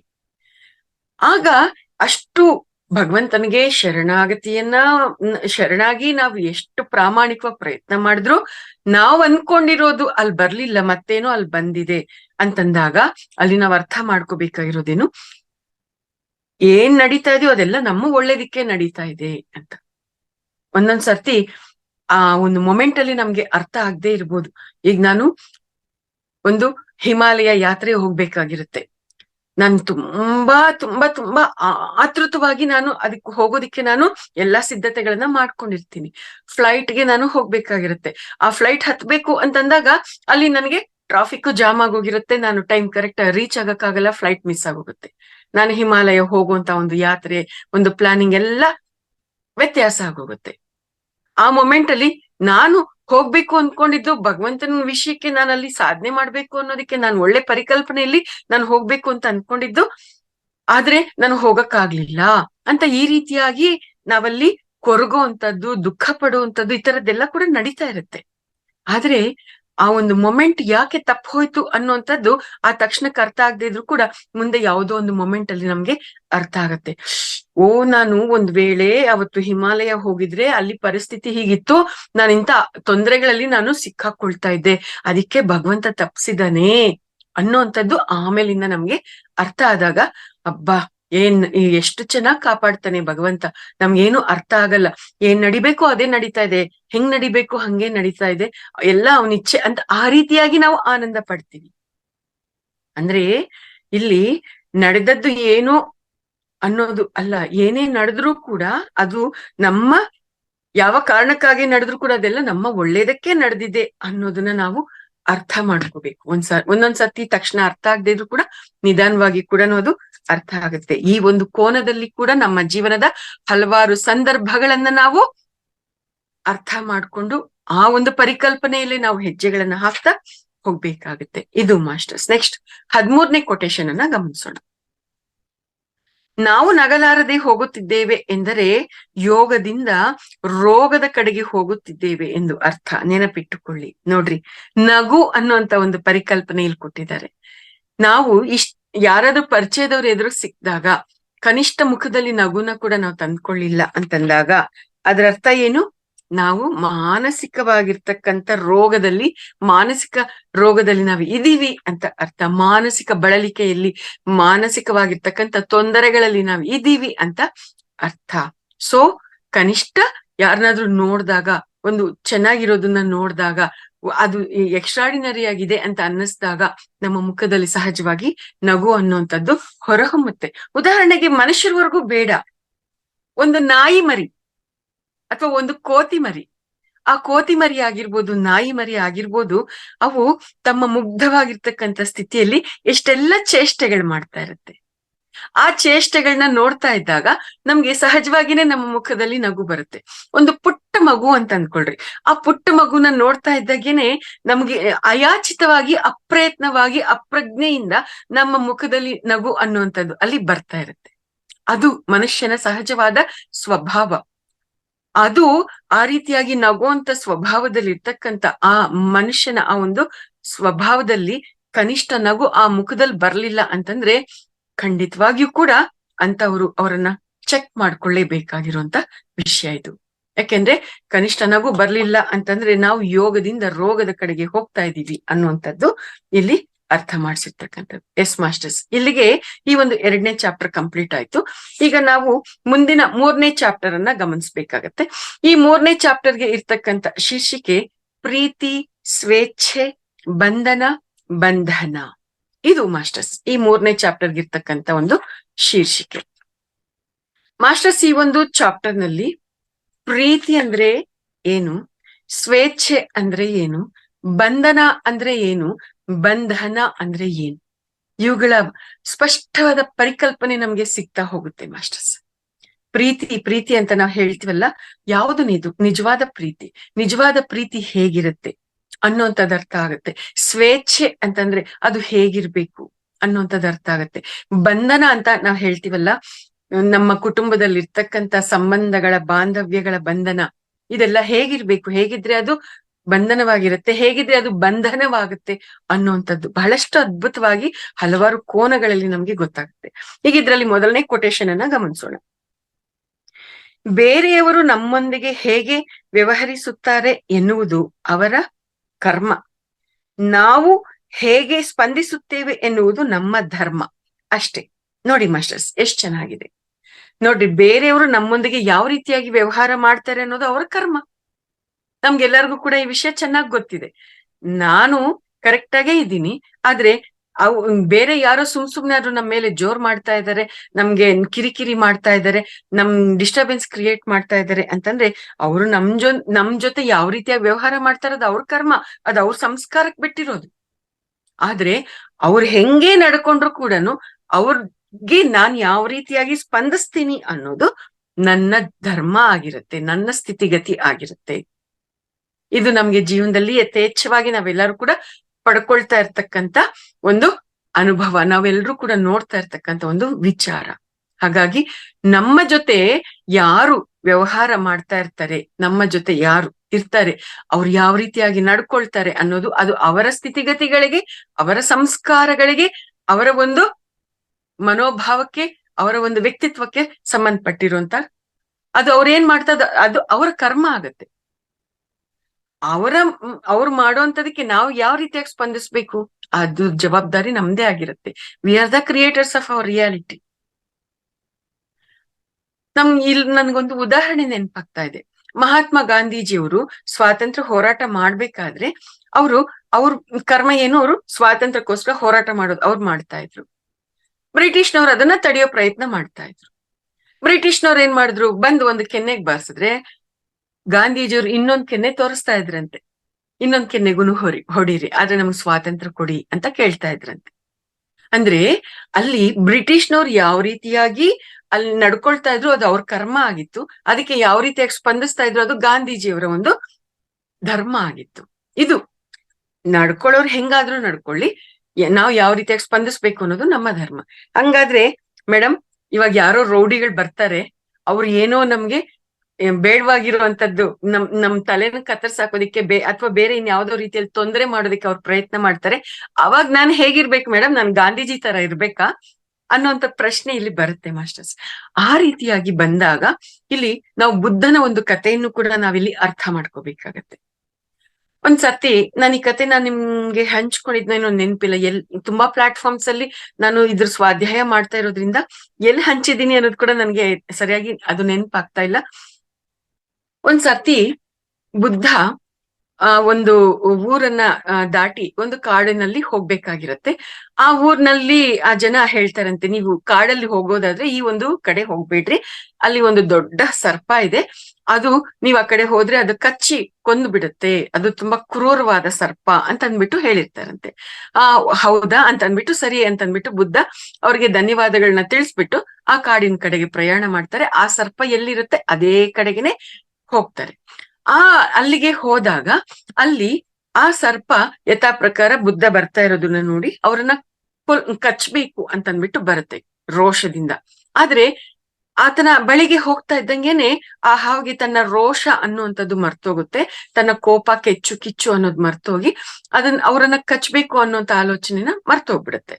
ಆಗ ಅದೇ ಅನ್ಕೊಳುತ್ತೆ, ನಾನು ಯಾರನ್ನ ನೋಡಿದ್ರು ಕೂಡ ಕಚ್ಚಿ ಕೊಲ್ತಾ ಇದ್ನಲ್ಲ, ನಿಮ್ಮನ್ನ ನೋಡಿದ್ರೆ ನಂಗೆ ಕಚ್ಬೇಕು ಅಂತ ಅನಿಸ್ತಾ ಇಲ್ಲ, ಕೊಲ್ಬೇಕು ಅಂತ ಅನಿಸ್ತಾ ಇಲ್ಲ, ಯಾಕೆ ಅಂತಂದ್ರೆ ಆಗ ಬುದ್ಧ ಹೇಳ್ತಾನಂತೆ, ನನ್ನಲ್ಲಿ ಏನಿರುತ್ತೋ ನನಗದೇ ಸಿಗ್ತಾ ಇರುತ್ತೆ. ನನ್ನಲ್ಲಿ ನಿನ್ನ ಬಗ್ಗೆ ಯಾವುದೇ ರೀತಿಯಾಗಿರ್ತಕ್ಕಂಥ ಕೋಪ, ದ್ವೇಷ, ಅಸೂಯೆ ಏನು ಇಲ್ಲ. ನನ್ನಲ್ಲಿ ಪ್ರೇಮ ತತ್ವ ಅನ್ನುವಂಥದ್ದು ಇದೆ. ಹಾಗಾಗಿ ನನ್ನಲ್ಲಿ ಇರ್ತಕ್ಕಂಥ ಆ ಪ್ರೇಮ ತತ್ವ ನಿನ್ನಲ್ಲಿ ಆ ಒಂದು ಇರುವಂತ ದ್ವೇಷ ಅದು ಕೆಲಸ ಮಾಡದೇ ಇರೋ ಹಾಗೆ ಮಾಡಿದೆ. ಕೋಪ, ರೋಷ, ದ್ವೇಷ, ಕೆಚ್ಚು ಕಿಚ್ಚು ಅದನ್ನ ಮೀರಿರ್ತಕ್ಕಂಥದ್ದು ಪ್ರೇಮ ತತ್ವ ಅನ್ನುವಂಥದ್ದನ್ನ ಹೇಳ್ತಾರೆ. ಹಿಂಸೆ ಮಾಡಬಾರ್ದು, ಅಹಿಂಸೋ ಪರಮೋ ಧರ್ಮ, ಇಂಥದ್ದೆಲ್ಲ ಜ್ಞಾನವನ್ನ ಬೋಧನೆ ಮಾಡ್ತಾರೆ. ಆ ಒಂದು ಹಾವು ಅದನ್ನೆಲ್ಲ ಸ್ವೀಕಾರ ಮಾಡಿ ತುಂಬಾ ಸಂತೋಷದಿಂದ ಅದನ್ನ ತನ್ನ ಜೀವನದಲ್ಲಿ ಅಳವಡಿಸ್ಕೊಳ್ಳೋದಕ್ಕೆ ಪ್ರಾರಂಭ ಮಾಡುತ್ತೆ. ಅದು ಅಷ್ಟು ಹೇಳ್ಬಿಟ್ಟು ಬುದ್ಧ ಏನೋ ಹೊರಟೋಗ್ತಾನೆ. ಇಲ್ಲಿ ಹಾವು ಆ ಒಂದು ಜ್ಞಾನವನ್ನ ತನ್ನ ನಿತ್ಯ ಜೀವನದಲ್ಲಿ ಅಳವಡಿಸ್ಕೊಳ್ಳೋದಕ್ಕೆ ಶುರು ಮಾಡುತ್ತೆ. ಆದ್ರೆ ಏನಾಗತ್ತೆ, ಆ ಹಾವು ಕಚ್ಚೋದಿಲ್ಲ ಅನ್ನುವಂಥದ್ದು ಆ ಊರಿನ ಜನಕ್ಕೆ ಅರ್ಥ ಆದಾಗ ಆ ಹಾವಿನ ಮೇಲೆ ಅಟ್ಯಾಕ್ ಮಾಡೋದಕ್ಕೆ ಪ್ರಾರಂಭ ಮಾಡ್ತಾರೆ. ಕಲ್ಲುಗಳಲ್ಲಿ ಹೊಡೆಯೋದು, ಕೋಲುಗಳಲ್ಲಿ ಹೊಡೆಯೋದು, ಈ ರೀತಿಯಾಗಿ ಅದಕ್ಕೆ ತೊಂದರೆ ಕೊಡ್ತಾ ಇದ್ದಾಗ ಅದು ತುಂಬಾ ಅದರ ಶರೀರ ಗಾಯಗೊಳ್ಳುತ್ತೆ. ಅದಿನ್ನೇನ್ ಸಾಯೋ ಅಂತ ಒಂದು ಪರಿಸ್ಥಿತಿಗೆ ಬರುತ್ತೆ. ಪುನಃ ಬುದ್ಧ ಅದೇ ದಾರಿಯಲ್ಲೇ ಬರ್ತಾ ಇರ್ತಾನೆ. ಬಂದಾಗ ಆ ಹಾವನ್ನ ನೋಡಿ ಬುದ್ಧ ಕೇಳ್ತಾನೆ, ಯಾಕೆ ಇಂಥ ಪರಿಸ್ಥಿತಿ ಬಂದಿದೆ ನಿನಗೆ ಅಂತ ಕೇಳಿದಾಗ, ನಾನು ಯಾರಿಗೂ ತೊಂದರೆ ಕೊಡೋದಿಲ್ಲ, ಕಚ್ಚಲ್ಲ, ಕೊಲ್ಲಲ್ಲ ಅನ್ನೋದು ಅರ್ಥ ಆದ್ಮೇಲೆ ಅವರೆಲ್ಲರೂ ನನ್ ಮೇಲೆ ಈ ರೀತಿ ಅಟ್ಯಾಕ್ ಮಾಡ್ತಾ ಇದ್ದಾರೆ, ಈ ರೀತಿ ಪರಿಸ್ಥಿತಿ ತಯಾರಾಗಿದೆ ಅಂತ ಹೇಳಿದಾಗ ಬುದ್ಧ ಹೇಳ್ತಾನಂತೆ, ನೀನ್ ಬೇರೆಯವ್ರನ್ನ ಕಚ್ಚಿ ಕೊಂದು ಹಿಂಸೆ ಮಾಡ್ಬೇಡ ಅಂತ ಹೇಳಿದ್ದೀನೇ ಹೊರತು ಬುಸುಗುಟ್ಬೇಡ ಅಂತ ನಾನು ಹೇಳಿಲ್ವಲ್ಲ ಅಂತ ಅಂದ್ಬಿಟ್ಟು ಹೇಳ್ತಾನೆ. ಅಂದ್ರೆ ಈ ಒಂದು ಕಥೆನ ಹೇಳಿದಾಗ ಅವಾಗ ಹಾಗೆ ಅದು ಅರ್ಥ ಆಗುತ್ತೆ. ಆಮೇಲೆ ಅದು ಆ ರೀತಿ ಬುದ್ಧ ಹೇಳಿದ್ದಾದ್ಮೇಲೆ ಬುದ್ಧ ತನ್ಪಾಡಿಗೆ ತಾನು ಹೊಟ್ಟೋಗ್ತಾನೆ. ಅವಾಗ ಹಾವು ಅದರ ತಂಟೆಗೆ ಯಾರಾದ್ರೂ ಬಂದಾಗ, ಹೊಡಿಯೋದಿಕ್ ಬಂದಾಗ, ಕಲ್ಲಾಕೋದಿಕ್ಕೆ ಬಂದಾಗ ಆ ಹಾವು ಬುಸ್ಕೊಟ್ಟ ತಕ್ಷಣ ಅವ್ರು ಮತ್ತೆ ಹೆದರ್ಕೊಂಡು ಓಡೋಗ್ತಾ ಇದ್ರು. ಅಂದ್ರೆ ಹಾವು ಅವಾಗ ತಾನು ಯಾವುದೇ ತೊಂದರೆ ಇಲ್ದಂಗೆ ತನ್ಪಾಡಿಗೆ ತಾನು ಇರೋದಿಕ್ಕೆ ಅಲ್ಲಿ ಅವಕಾಶ ಅನ್ನುವಂಥದ್ದು ಆಯ್ತು. ಅಂದ್ರೆ ಇಲ್ಲಿ ನಾವ್ ಅರ್ಥ ಮಾಡ್ಕೋಬೇಕಾಗಿರೋದೇನು, ಬೇರೆಯವ್ರು ಯಾವ ರೀತಿಯಾಗಿ ವರ್ತಿಸ್ತಾರೆ ಅನ್ನೋದು ಅವ್ರ ಕರ್ಮ, ನಾವು ಹೇಗ್ ಸ್ಪಂದಿಸ್ತೀವಿ ಅನ್ನೋದು ನಮ್ಮ ಧರ್ಮ ಅಂತಂದಾಗ ಕೆಲವು ಸಂದರ್ಭಗಳಲ್ಲಿ ಸಂದರ್ಭಾನುಸಾರ ನಾವು ಆ ಒಂದು ಕರ್ಮ ಅನ್ನೋಂಥದ್ದು ಏನಿರುತ್ತೆ ಅದಕ್ಕೆ ಆ ಕರ್ಮಕ್ಕೆ ಸ್ಪಂದನೆ ವಿವೇಕಕ್ಕೆ ಅನುಗುಣವಾಗಿ ಸಂದರ್ಭಕ್ಕೆ ಅನುಗುಣವಾಗಿ ನಾವಲ್ಲಿ ನಡ್ಕೋಬೇಕಾಗತ್ತೆ. ಕೆಲವು ಸಂದರ್ಭಗಳಲ್ಲಿ ಗಾಂಧೀಜಿ ರೀತಿಯಲ್ಲೂ ನಾವು ನಡ್ಕೋಬೇಕಾಗತ್ತೆ, ಕೆಲವು ಸಂದರ್ಭದಲ್ಲಿ ಬುಸುಗುಟ್ಟುವಂತ ಹಾವಿನ ರೀತಿಯಲ್ಲೂ ಕೂಡ ನಾವು ನಡ್ಕೋಬೇಕಾಗತ್ತೆ. ಹಾಗಾಗಿನೇ ಅಲ್ವಾ ದೇವತೆಗಳ ಕೈಯಲ್ಲಿ ಅಸ್ತ್ರ ಅನ್ನುವಂಥದ್ದಿರೋದು, ಒಂದೊಂದು ಆಯುಧ ಅನ್ನುವಂಥದ್ದಿರೋದು ಯಾಕಿರ್ಬೇಕಾಗಿತ್ತು? ಎಲ್ಲ ದೈವ ಅಂತಂದಾಗ ಅಲ್ಲಿ ಪ್ರೇಮ ತತ್ವ ಇರುತ್ತೆ, ಅದ್ಭುತವಾಗಿರ್ತಕ್ಕಂಥ ಒಂದು ಸ್ಥಿತಿ ಇರುತ್ತೆ. ಹಾಗಿದ್ರೂ ಕೂಡ ಎಲ್ಲಾ ದೇವರುಗಳ ಕೈಯಲ್ಲಿ ಕೂಡ ಏನೋ ಒಂದು ಆಯುಧ ಅನ್ನೋದು ಇರುತ್ತೆ. ಯಾಕೆ ಅಂತಂದ್ರೆ ನೀನು ನಿನ್ನ ಲಿಮಿಟ್ಸ್ ಅಲ್ಲಿ ಇರೋ, ನೀನು ನಿನ್ನ ಲಿಮಿಟ್ಸ್ ಅನ್ನ ಕ್ರಾಸ್ ಮಾಡಿದ್ರೆ, ನೀನು ಇರ್ಬೇಕಾಗಿರ್ತಕ್ಕಂಥ ನಿನ್ನ ಧರ್ಮವನ್ನ ನೀನ್ ಕ್ರಾಸ್ ಮಾಡಿದ್ರೆ, ನಾನು ನನ್ನ ಧರ್ಮ ಅನುಗುಣವಾಗಿ ನಾನು ಈ ಅಸ್ತ್ರವನ್ನ, ನಾನು ಈ ಆಯುಧವನ್ನ ನಾನು ಉಪಯೋಗಿಸ್ಬೇಕಾಗತ್ತೆ ಅನ್ನೋಂತ ಎಚ್ಚರಿಕೆಯನ್ನು ಕೊಡೋದಿಕ್ಕೂ ಕೂಡ ಆ ಆಯುಧವನ್ನ ಅಲ್ಲಿ ಉಪಯೋಗಿಸುವಂತದ್ದು, ಅದು ನಮ್ಗೆ ಸಿಂಬಾಲಿಕ್ ಆಗಿ ನಮ್ಗೆ ಆ ಒಂದು ಚಿತ್ರಪಟಗಳಲ್ಲಿ ನಮ್ಗೆ ತೋರಿಸುವಂತದ್ದು. ಇದು ಮಾಸ್ಟರ್ಸ್. ಸೊ ಬೇರೆಯವರು ನಮ್ಮೊಂದಿಗೆ ಹೇಗೆ ವ್ಯವಹರಿಸುತ್ತಾರೆ ಎನ್ನುವುದು ಅವರ ಕರ್ಮ, ನಾವು ಹೇಗೆ ಸ್ಪಂದಿಸುತ್ತೇವೆ ಎನ್ನುವುದು ನಮ್ಮ ಧರ್ಮ ಅನ್ನುವಂತ ಈ ಒಂದು ಕೊಟೇಶನ್ ಅನ್ನ ಎಷ್ಟು ಕೋನಗಳಲ್ಲಿ ಅರ್ಥ ಮಾಡ್ಕೊಳ್ಳೋಂಗೆ ಆಗಿದೆ ಮಾಸ್ಟರ್ಸ್. ಎಸ್, ನೆಕ್ಸ್ಟ್ ಎರಡನೇ ಕೊಟೇಶನ್ ಅನ್ನ ಗಮನಿಸೋಣ. ನಾವು ಅವರು ಕಲ್ತುಕೊಂಡಿದ್ದು ಆದ ಮೇಲೆ ಇರುವವರು ಇರುತ್ತಾರೆ, ಹೋಗುವವರು ಹೋಗುತ್ತಾರೆ, ಏನೋ ಒಂದು ಕಾರಣವನ್ನು ಹುಡುಕಿಕೊಂಡು. ಯಾವುದಕ್ಕೂ ಚಿಂತಿಸುವ ಕೆಲಸವಿಲ್ಲ, ಇರುವವರು ಆನಂದವಾಗಿರುವುದೇ ಮುಖ್ಯ, ಅಷ್ಟೇ. ಎಸ್ ಮಾಸ್ಟರ್ಸ್, ನಮ್ಮ ಜೀವನದಲ್ಲಿ ನಾವು ಪ್ರಯಾಣ ಮಾಡ್ತಾ ಇರ್ಬೇಕಾದ್ರೆ ಎಷ್ಟೋ ಜನ, ಎಷ್ಟೋ ವ್ಯಕ್ತಿಗಳು ನಮ್ಗೆ ಪರಿಚಯ ಆಗ್ತಾ ಇರ್ತಾರೆ. ಆ ಪರಿಚಯ ಆದಾಗ ನಮ್ಗೆ ಕೆಲವು ವ್ಯಕ್ತಿಗಳು ತುಂಬಾ ಇಷ್ಟ ಆಗ್ತಾರೆ. ಆ ವ್ಯಕ್ತಿಗಳು ನಮ್ ಜೊತೆನೆ ಯಾವಾಗ್ಲೂ ಇದ್ರೆ ಎಷ್ಟ್ ಚೆನ್ನಾಗಿರುತ್ತೆ ಅಂತ ಅನಿಸ್ತಾ ಇರುತ್ತೆ. ನೀವು ಯಾವುದೋ ಒಂದು ಸ್ನೇಹ ನಮ್ಗೆ ತುಂಬಾ ಇಷ್ಟ ಆಗಿರುತ್ತೆ. ಆ ಸ್ನೇಹವನ್ನು ನಾವು ಕಳ್ಕೋಬಾರ್ದು ಅಂತ ನಾವು ತುಂಬಾ ಪ್ರಯತ್ನ ಮಾಡ್ತಾ ಇರ್ತೀವಿ. ಹೀಗಿದ್ರು ಕೂಡನು ಅದು ಕುಟುಂಬದ ಸದಸ್ಯರಾಗಿರ್ಬೋದು, ಸ್ನೇಹಿತರಾಗಿರ್ಬೋದು, ಸಹೋದ್ಯೋಗಿಗಳು, ಅಕ್ಕಪಕ್ಕದವರು, ಪ್ರಯಾಣಿಕರು, ಯಾರಾದ್ರೂ ಆಗಿರ್ಲಿ, ಅಲ್ಲಿ ಅವರು ನಾವು ಏನೋ ಒಂದು ಕಲಿಯೋದಿರುತ್ತೆ. ಅವರು ನಾವು ಜೊತೆಗೂಡಿ ಒಂದಷ್ಟು ದಿನ ಪ್ರಯಾಣ ಮಾಡುವಂತದ್ದು, ಆ ಒಂದು ಅನುಭೂತಿಯನ್ನ, ಆನಂದವನ್ನ ಏನೋ ಒಂದು ಅಲ್ಲಿ ಪಡ್ಕೊಳ್ಳುವಂಥದ್ದು ಇರುತ್ತೆ. ಪಡ್ಕೊಂಡಿದ್ದಾದ್ಮೇಲೆ, ಕಲ್ತ್ಕೊಂಡಿದ್ದಾದ್ಮೇಲೆ ಅಲ್ಲಿ ಆಗ್ಬೇಕಾಗಿರ್ತ ಕೆಲ್ಸ ಆಗಿದ್ದು ಆಗೋದ್ಮೇಲೆ ಅವ್ರ ಪಾಡಿಗೆ ಅವರು, ನಮ್ಮ ಪಾಡಿಗೆ ನಾವು ಹೊಟ್ಟೋಗ್ತಾ ಇರ್ತೀವಿ. ಏನೋ ಒಂದು ಕಾರಣ, ಅದು ಅದು ಆರೋಗ್ಯವಾಗಿರುವಂತ ಒಂದು ರೀಸನ್ ಆಗಿರ್ಬೋದು, ಅಥವಾ ಬೇರೆ ಏನಾದ್ರೂ ನೆಗೆಟಿವ್ ಆಗಿರುವಂತ ಒಂದು ರೀಸನ್ ಆಗಿರ್ಬೋದು, ಕೋಪ ಅಥವಾ ಇರುಸು ಮುರುಸು ಏನಾದ್ರೂ ಆಗಿರ್ಬೋದು. ಏನೋ ಒಂದು ರೀಸನ್ ಇಂದ ಅವರು ನಾವು ದೂರ ಆಗ್ತಾ ಇರ್ತೀವಿ. ಒಂದು ವೇಳೆ ಆ ರೀತಿಯಾಗಿ ನಮ್ಮಿಂದ ದೂರ ಆದಾಗ, ಓಕೆ, ಎಲ್ಲ ಚೆನ್ನಾಗಿತ್ತು, ಎಲ್ಲ ಚೆನ್ನಾಗಿದ್ವಿ, ಅವ್ರು ಇವಾಗ ಬೇರೆ ಹೋಗಿದ್ದಾರೆ, ಹೋಗ್ಲಿ, ಏನ್ ಮಾಡಕ್ಕೂ ಆಗಲ್ಲ, ಅವ್ರ ಪಾಡಿಗೆ ಅವ್ರ ಜೀವನ ಅವ್ರದ್ದು, ನಮ್ ಜೀವನ ನಮ್ದು ಅಂತ ಅಂದ್ಬಿಟ್ಟು ನಾವ್ ಯಾರಿರ್ತೀವಿ, ನಾವು ಹ್ಯಾಪಿಯಾಗಿ ಇರೋದನ್ನ ಇಲ್ಲಿ ನಾವು ಗಮನಿಸ್ಕೋಬೇಕಾಗಿರುವಂತದ್ದು. ನಾವು ಇರೋರು ಹ್ಯಾಪಿಯಾಗಿ ಇದ್ರೆ ಅವಾಗ ನಾವು ನಮ್ಮ ಕಂಟ್ರೋಲ್ ಅಲ್ಲಿ ಇದ್ದಂಗೆ. ನಮ್ಗೆ ಗೊತ್ತಿರ್ತಕ್ಕಂಥ ಜ್ಞಾನ ಅನ್ನುವಂಥದ್ದೇನಿದೆ, ಅರಿವು ಅನ್ನುವಂಥದ್ದೇನಿದೆ, ಅದ್ರಲ್ಲಿ ನಾವು ಅಚ್ಚುಕಟ್ಟಾಗಿ ನಡೀತಾ ಇರೋ ಹಾಗೆ ಅರ್ಥ. ಇಲ್ಲ, ಅವ್ರು ಹೊಟ್ಟೋದ್ರು ಅಂತ ನಾವು ಕೊರಗ್ತಾ ಇದ್ದೀವಿ ಅಂತಂದ್ರೆ, ಅವ್ರು ಹೊಟ್ಟೋದ್ರು ಅಂತ ಅಂದ್ಬಿಟ್ಟು ಅವ್ರ ಮೇಲೆ ಕೋಪ ದ್ವೇಷ ತುಂಬಿಕೊಂಡಿದೀವಿ ಅಂತಂದ್ರೆ, ಅವಾಗದು ಅನಾರೋಗ್ಯದ ಅದು ಒಂದು ವಿಚಾರ ಆಗಿರುತ್ತೆ. ಇದು ಮಾಸ್ಟರ್ಸ್. ಅವರು ನಾವು ಕಲ್ತ್ಕೊಂಡಿದ್ದಾದ್ಮೇಲೆ ಇರೋರು ಇರ್ತಾರೆ, ಹೋಗೋರು ಹೋಗ್ತಾರೆ, ಏನೋ ಒಂದು ಕಾರಣವನ್ನ ಹುಡುಕೊಂಡು. ಯಾವುದಕ್ಕೂ ಚಿಂತೆ ಮಾಡೋ ಹಾಗಿಲ್ಲ, ಯಾವುದಕ್ಕೂ ಕೊರಗೋ ಹಾಗೆ ಇಲ್ಲ. ಇರೋರು ಆನಂದವಾಗಿ ಇರ್ಬೇಕು ಅಷ್ಟೇ. ಇದು ಮಾಸ್ಟರ್ಸ್. ನೆಕ್ಸ್ಟ್ 3ನೇ ಕೊಟೇಶನ್ ಅನ್ನ ಗಮನಿಸೋಣ. ಬಂಧವು ಬಲಗೊಳ್ಳಬೇಕಾದರೆ ಪ್ರೀತಿ ಬೆಳೆಯಬೇಕು. ಪ್ರೀತಿ ಬೆಳೆಯಬೇಕೆಂದರೆ ಸ್ವೇಚ್ಛೆ ಬೆಳೆಯಬೇಕು ಅಷ್ಟೇ. ಎಷ್ಟು ಚೆನ್ನಾಗಿದೆ. ಎಲ್ಲಾನು ಅಷ್ಟೇ ಮಾಸ್ಟರ್ಸ್. ಬೇರೆ ಬೇರೆ ಕೋನಗಳಲ್ಲಿ ಒಂದು ತತ್ವವನ್ನ ಇಲ್ಲಿ ನಮ್ಗೆ ಅಪ್ಲೈ ಮಾಡಿ ಮಾಡಿ ನಮ್ಗೆ ತೋರಿಸಿದ್ದಾರೆ. ಒಂದು ಬಂಧವು ಬಲಗೊಳ್ಳಬೇಕು ಅಂತಂದ್ರೆ ಅಲ್ಲಿ ಪ್ರೀತಿ ಇರ್ಬೇಕು. ತಂದೆ ತಾಯಿ ಮಧ್ಯದಲ್ಲಿ ಪ್ರೀತಿ ಇರ್ಬೇಕು. ತಂದೆ ತಾಯಿ ಮತ್ತು ಮಕ್ಕಳ ಮಧ್ಯದಲ್ಲಿ ಪ್ರೀತಿ ಇರ್ಬೇಕು. ಅಲ್ಲಿ ಆ ಪ್ರೀತಿ ಅನ್ನೋದಲ್ದೆ ಬೇರೆ ನಿಯಮಗಳು ಅನ್ನುವಂಥದ್ದು, ದರ್ಪ ಅನ್ನುವಂಥದ್ದು, ಆ ರೀತಿಯಾಗಿರ್ತಕ್ಕಂಥ ಬೇರೆ ಏನೇನಾದ್ರೂ ಇದೆ ಅಂತಂದ್ರೆ, ಆ ಒಂದು ಬಂಧ ಅನ್ನುವಂಥದ್ದು ಬಂಧನವಾಗಿ ತಯಾರಾಗತ್ತೆ. ಅಲ್ಲಿ ನಾವು ಆ ಒಂದು ಕುಟುಂಬದಲ್ಲಿ ಇರ್ತಕ್ಕಂಥ ಸಂಬಂಧ ಬಾಂಧವ್ಯಗಳ ಮಧ್ಯೆ ಆ ಒಂದು ಪ್ರೀತಿ ವಾತ್ಸಲ್ಯ ಅನ್ನುವಂಥದ್ದು ಇರೋದಿಲ್ಲ. ಆ ಬಂಧನ ಆ ಒಂದು ಬಾಂಧವ್ಯ ಅನ್ನುವಂಥದ್ದು ಏನಿರುತ್ತೆ, ಅದು ಮುರಿದು ಹೋಗ್ತಾ ಇರುತ್ತೆ. ಅದ್ ಯಾವಾಗ್ಲೂ ಕೂಡ ನಮ್ಮಿಂದ ದೂರ ಆಗ್ತಾ ಇರುತ್ತೆ. ಸೊ ಅಲ್ಲಿ ನಾವು ನಮ್ಮ ಕುಟುಂಬದಲ್ಲಿ ಇರೋಂತವ್ರು ಅಂತ ಅಂದ್ಬಿಟ್ಟು ನಾನ್ ಹೇಳ್ದಂಗ ಅವ್ರು ಕೇಳ್ಬೇಕು. ಇವ್ರು ನನ್ ಮಕ್ಳು, ಇವ್ರು ನನ್ನ ಹೊಟ್ಟೆಯಿಂದ ಹುಟ್ಟು ಬಂದಿರೋರು, ನನ್ನ ಮಕ್ಳು ಇವ್ರು, ನಾನ್ ಹೇಳ್ದಂಗ್ ಕೇಳ್ಬೇಕು ಅಂತ ನಾನು ಅವರನ್ನ ಕಟ್ಟಳೆ ಮಾಡಿ ನಾನು ಅವರನ್ನ ಬಿಗಿ ಮುಷ್ಟಿಯಲ್ಲಿ ಹಿಡ್ಕೋಬೇಕು ಅಂತ ಪ್ರಯತ್ನ ಮಾಡಿದ್ರೆ, ಅಲ್ಲಿ ಪ್ರೀತಿ ಅನ್ನೋದು ಅಲ್ಲಿ ಇಲ್ದೆ ಇದ್ದಾಗ, ಅಲ್ಲಿ ದರ್ಪ ಅನ್ನುವಂಥದ್ದೇ ಇದ್ದಾಗ, ಆ ಒಂದು ಬಂಧನ ಅನ್ನೋದೇನಿದೆ, ತಂದೆ ಮತ್ತು ಮಕ್ಕಳ ಅಥವಾ ತಾಯಿ ಮತ್ತು ಮಕ್ಕಳ ಬಂಧನ ಅನ್ನೋದೇನಿದೆ, ಅಲ್ಲಿ ಅದು ಉಳ್ಕೊಳ್ಳೋದಿಲ್ಲ. ಅವರೆಲ್ಲರ ಮಧ್ಯದಲ್ಲಿ ಆ ಒಂದು ಪ್ರೀತಿ ಇರ್ಬೇಕು, ಚೆನ್ನಾಗಿರ್ಬೇಕು ಅಂತಂದಾಗ ಏನಾಗ್ಬೇಕು? ಸ್ವೇಚ್ಛೆ ಇರ್ಬೇಕು, ಸ್ವಾತಂತ್ರ್ಯ ಅನ್ನೋದಿರ್ಬೇಕು. ಸ್ವೇಚ್ಛೆಗೂ ಸ್ವೇಚ್ಛಾಚಾರಕ್ಕೂ ವ್ಯತ್ಯಾಸ ಗೊತ್ತಿದೆ. ನಾವ್ ಈ ವಿಚಾರವನ್ನ ಮಾತಾಡ್ತಾ ಬರ್ತಾ ಇದ್ದೀವಿ. ಸ್ವೇಚ್ಛೆ ಅನ್ನೋದು ಇರ್ಬೇಕು. ಆ ಸ್ವೇಚ್ಛೆ ಅನ್ನೋದು ಕೊಟ್ಟಾಗ್ಲೇನೆ ಅಲ್ಲಿ ನಿಜವಾದ ಪ್ರೀತಿ ಇರೋದಿಕ್ಕೆ ಸಾಧ್ಯ. ಆ ಒಂದು ಪ್ರೀತಿ ಇದ್ದಾಗ್ಲೇನೆ ಆ ಸಂಬಂಧ ಬಾಂಧವ್ಯಗಳಲ್ಲಿ ಒಂದು ಅನುಬಂಧ ಅನ್ನೋದು ಇರೋದಿಕ್ಕೆ ಸಾಧ್ಯ. ಇದು ನಮ್ಗೆ ಅರ್ಥ ಮಾಡ್ಸಿರ್ತಕ್ಕಂಥದ್ದು. ಸೊ ನಾವೇ ಇಲ್ಲಿ ಮಕ್ಕಳ ವಿಷಯದಲ್ಲಿ ಮತ್ತೆ ನಾವು ಹೇಗ್ ನಡ್ಕೋಬೇಕು ಮೇಡಮ್? ಮಕ್ಕಳು ಅಂದ್ರೆ ತುಂಬಾ ಪ್ರೀತಿ ನನಗೆ, ಅವ್ರಿಗೆ ಸ್ವೇಚ್ಛೆ ಕೊಡ್ಬೇಕು ನಿಜ. ಆ ಸ್ವೇಚ್ಛೆಯನ್ನ ಅವರು ಹೆಂಗೆಂಗೋ ಯೂಸ್ ಮಾಡ್ಕೊಳ್ತಾರಲ್ಲ, ಅವ್ರಿಗೆ ಇನ್ನೂ ತಿಳುವಳಿಕೆ ಇಲ್ವಲ್ಲ. ಅವ್ರಿಗೆ ತಿಳುವಳಿಕೆ ಇಲ್ದೆ ಇದ್ದಾಗ ಅವರು ಎಂತೆಂತದೋ ದಾರಿಯಲ್ಲಿ ಹೋಗ್ಬಿಟ್ಟಾಗ ಅವ್ರ ಭವಿಷ್ಯ ಹಾಳಾಗ್ತಾ ಇದ್ರೆ ಅದಕ್ಕೆ ನಾನೇ ಕಾರಣ ಆಗ್ತೀನಲ್ಲ ಮೇಡಮ್, ಇದು ಹೇಗೆ ಅರ್ಥ ಮಾಡ್ಕೊಳ್ಳೋದು ಅನ್ನುವಂತ ಪ್ರಶ್ನೆ ಕೂಡ ಬಹಳಷ್ಟು ಜನಕ್ಕೆ ಬರ್ಬೋದು. ಅಂದ್ರೆ ಇಲ್ಲಿ ಮಕ್ಕಳು ಅನ್ನುವಂತ ಉದಾಹರಣೆಯನ್ನ ನಾವು ತಗೊಳ್ಳೋದಾದ್ರೆ, ಮಕ್ಕಳ ವಿಷಯದಲ್ಲಿ ಈ ಪ್ರಶ್ನೆನ ನಾವು ಕೇಳೋದಾದ್ರೆ ಇದನ್ನ ಹೇಗ್ ಅರ್ಥ ಮಾಡ್ಕೋಬೇಕು ಅಂತಂದಾಗ, ಮಕ್ಕಳು ನಮ್ಮ ಮುಖಾಂತರ ಬಂದಿದ್ದಾರೆ ಅಂದ ಮಾತ್ರಕ್ಕೆ ನಾವು ಅವರ ಮೇಲೆ ಸಾರ್ವಭೌಮವನ್ನ ನಾವು ಹೊಂದೋ ಹಾಗೆ ಇಲ್ಲ. ಅವರು ಅವರಾಗಿ ಜೀವಿಸೋದಕ್ಕೆ ನಾವು ಬರ್ಬೇಕು, ಬಿಡ್ಬೇಕಾಗತ್ತೆ. ಯಾಕೆ ಅಂತಂದ್ರೆ ಪ್ರತಿಯೊಬ್ರು ಕೂಡ ಈ ಭೂಮಿ ಮೇಲೆ ಅವರ ಜೀವನವನ್ನ ಅವರು ಜೀವಿಸೋದಿಕ್ಕೆ ಬಂದಿದ್ದಾರೆ.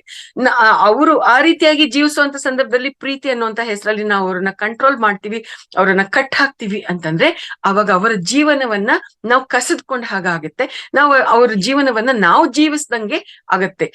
ಹಾಗಾದ್ರೆ ಮತ್ತೆ ಅವ್ರ ಸ್ವಾತಂತ್ರ್ಯ ಅನ್ನುವಂಥದ್ದು, ಸ್ವೇಚ್ಛೆ ಅನ್ನುವಂಥದ್ದು ಯಾವ ರೀತಿಯಾಗಿ ಇದನ್ನ ಅರ್ಥ ಮಾಡ್ಕೋಬೇಕು ಮಕ್ಕಳ ವಿಷಯದಲ್ಲಿ ಅಂದಾಗ, ಮಕ್ಕಳಿಗೆ ನಾವು ಜವಾಬ್ದಾರಿಯನ್ನ ತಿಳಿಸ್ಬೇಕು.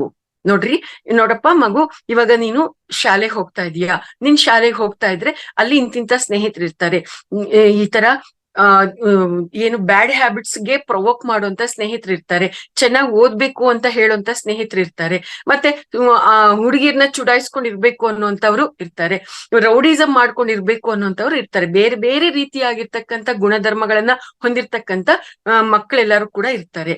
ನೀನ್ ಇವಾಗ ಸ್ಕೂಲ್ಗೆ ಹೋಗ್ತಾ ಇದೀಯ ಅಥವಾ ಕಾಲೇಜ್ಗೆ ಹೋಗ್ತಾ ಇದೀಯ, ಅಲ್ಲಿ ನೀನು ಎಂಥವ್ರ ಜೊತೆ ಸೇರಿದ್ರೆ ಏನಾಗ್ತೀನಿ ಅನ್ನುವಂತ ಅರಿವು, ಜವಾಬ್ದಾರಿ ನಿನಗೆ ಇರ್ಬೇಕು.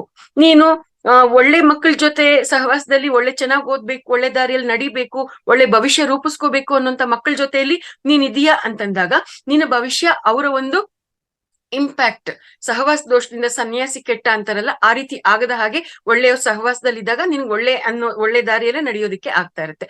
ಅದು ಬಿಟ್ಟು ಇಂಥ ಅವ್ರ ಸಹವಾಸಕ್ಕೆ ನೀನ್ ಹೋದಾಗ ನಿನ್ನ ಜೀವನ ಆ ರೀತಿಯಾಗಿ ತಯಾರಾಗ್ತಾ ಇರುತ್ತೆ. ಈ ದಾರಿಯಲ್ಲಿ ಹೋದ್ರೆ ಅನ್ನ ತಿಂತೀಯ, ಈ ದಾರಿಯಲ್ಲಿ ಹೋದ್ರೆ ಮಣ್ಣು ತಿಂತೀಯ. Choice is yours. ನಿನ್ನ ಜೀವನಕ್ಕೆ ನೀನೇ ಜವಾಬ್ದಾರಿ, ನಿನ್ನ ಜೀವನದ ಸೃಷ್ಟಿಕರ್ತ ನೀನೇ ಅಂತಂದ್ಬಿಟ್ಟು ನಾವು ಮಕ್ಕಳಿಗೆ ಜವಾಬ್ದಾರಿಯನ್ನ ತಿಳಿಸಿ ನಾವು ಅವ್ರನ್ನ ಮುಂದೆ ಹೋಗೋದಿಕ್ಕೆ ಬಿಡ್ಬೇಕೇ ಹೊರತು ಅವ್ರನ್ನ ನಾವು ಕಟ್ ಹಾಕ್ತೀನಿ ಅಂತಂದ್ರೆ ಅದು ಖಂಡಿತ ಅದು ಸರಿಯಲ್ಲ. ಒಂದ್ ವೇಳೆ ಆ ಮಕ್ಕಳು, ನಮ್ಮ ಹೊಟ್ಟೆಯಿಂದ ಹುಟ್ಟು ಬಂದಿರ್ತಕ್ಕಂಥ ಮಕ್ಕಳು, ಆ ಒಂದು ಮೊಮೆಂಟ್ ಅಲ್ಲಿ ಏನೇನೋ ಮಾಡ್ಬಾರದನ್ನೆಲ್ಲ ಮಾಡಿ ಅವ್ರ ಜೀವನ ಹಂಗ್ ಮಾಡ್ಕೋಬೇಕು ಅನ್ನೋದೇ ಅವ್ರು ಡಿಸೈನ್ ಮಾಡ್ಕೊಂಡ್ ಬಂದಿದ್ರೆ ನಾವ್ ಎಷ್ಟೇ ಕಂಟ್ರೋಲ್ ಮಾಡಿದ್ರು ಕೂಡ ಅದು ಅಲ್ಲಿ ಸರಿ ಹೋಗೋದಿಲ್ಲ. ಅದ್ರ ಬದಲಾಗಿ ವ್ಯತಿರಿಕ್ತವಾಗಿರ್ತಕ್ಕಂಥ ಭಾವನೆಗಳು, ಸಂದರ್ಭಗಳಲ್ಲಿ ಕ್ರಿಯೇಟ್ ಆಗ್ತಾ ಇರುತ್ತೆ. ಇದು ಒಂದಕ್ಕೊಂದಕ್ಕೆ ಲಿಂಕ್ ಇರುವಂತದ್ದು. ಈ ಸೂಕ್ಷ್ಮಗಳನ್ನ ನಾವು ಗಮನಿಸ್ಕೊಂಡಾಗ ಅದು ಮಕ್ಕಳಾಗಿರ್ಬೋದು, ಗಂಡ ಹೆಂಡತಿ ಯಾರಾದ್ರೂ ಆಗಿರ್ಬೋದು, ಅಲ್ಲಿ ಆ ಒಂದು ಸ್ವೇಚ್ಛೆ ಅನ್ನುವಂಥದ್ದು ಇರ್ಬೇಕು ಅನ್ನುವಂಥದ್ದು ನಮ್ಗೆ ಅರ್ಥ ಆಗತ್ತೆ. ಇದು ಮಾಸ್ಟರ್ಸ್ ಈ ಒಂದು ಪ್ರಾಕ್ಟಿಕಲ್ ಲೈಫ್ ಅಲ್ಲಿ ಇಷ್ಟೆಲ್ಲ ರೀತಿಯಾಗಿರ್ತಕ್ಕಂಥ ಸೂಕ್ಷ್ಮಗಳನ್ನ ನಾವು ಅರ್ಥ ಮಾಡ್ಕೋಬೇಕಾಗತ್ತೆ. ಇನ್ನೂ ಹಲವಾರು ಪ್ರಶ್ನೆಗಳು ಬರ್ಬೋದು ಮಾಸ್ಟರ್ಸ್. ಮತ್ತೆ ನೀವು ಏನಾದ್ರೂ ಇದಕ್ಕೆ ಸಂಬಂಧಪಟ್ಟ ಹಾಗೆ ನೀವು ಪ್ರಶ್ನೆ ಕೇಳಿದಾಗ ಆ ಒಂದು ಉತ್ತರಗಳನ್ನ ಹುಡುಕುವಂತ ಪ್ರಯತ್ನ ಮಾಡೋಣ. ನಾನ್ ಯಾಕೆ ಈ ರೀತಿಯಾಗಿ ಮಾತಾಡ್ತಾ ಇದ್ದೀನಿ ಅಂತಂದ್ರೆ, ನಾನಿಲ್ಲಿ ಸ್ವಾಧ್ಯಾಯ ಮಾಡ್ತಾ ಇದ್ದೀನಿ ನಿಜ, ಆದ್ರೆ ಈ ಒಂದು ವಿಚಾರಗಳನ್ನ ಗಮನಿಸ್ತಾ ಇರ್ತಕ್ಕಂಥ ತುಂಬಾ ಜನ ಯಾರ್ಯಾರಿದ್ದೀರಿ, ಅವರಲ್ಲಿ ಎಷ್ಟೆಲ್ಲ ಪ್ರಶ್ನೆಗಳು ಎದ್ದೊಳ್ತಾ ಇದೆ. ಆ ಪ್ರಶ್ನೆಗಳ ವೈಬ್ರೇಷನ್ಸ್ ನನಗೆ ತಟ್ತಾ ಇದೆ ಮಾಸ್ಟರ್ಸ್.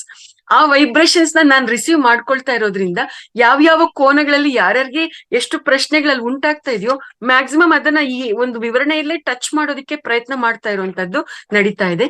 ಎಸ್, ಸೊ ಇನ್ನು ಉಳಿದಂತೆ ಪ್ರಶ್ನೆಗಳೇನಾದ್ರೂ ಇದ್ರೆ ಮತ್ತೆ ಒಂದು ಪ್ರಶ್ನೆಗಳ ಒಂದು ಸೆಷನ್ ಅಲ್ಲಿ ನಾವು ತಿಳ್ಕೊಳ್ಳೋಣ ಮಾಸ್ಟರ್ಸ್. ನೆಕ್ಸ್ಟ್ 4ನೇ ಒಂದು ಕೊಟೇಶನ್ ಅನ್ನ ಗಮನಿಸೋಣ. ಆಸ್ತಿಗಳನ್ನು, ವಸ್ತುಗಳನ್ನು ನೋಡಿದಂತೆ ಕುಟುಂಬದ ಸದಸ್ಯರನ್ನು ನೋಡಬೇಡಿ. ಅಲ್ವಾ ಮಾಸ್ಟರ್ಸ್?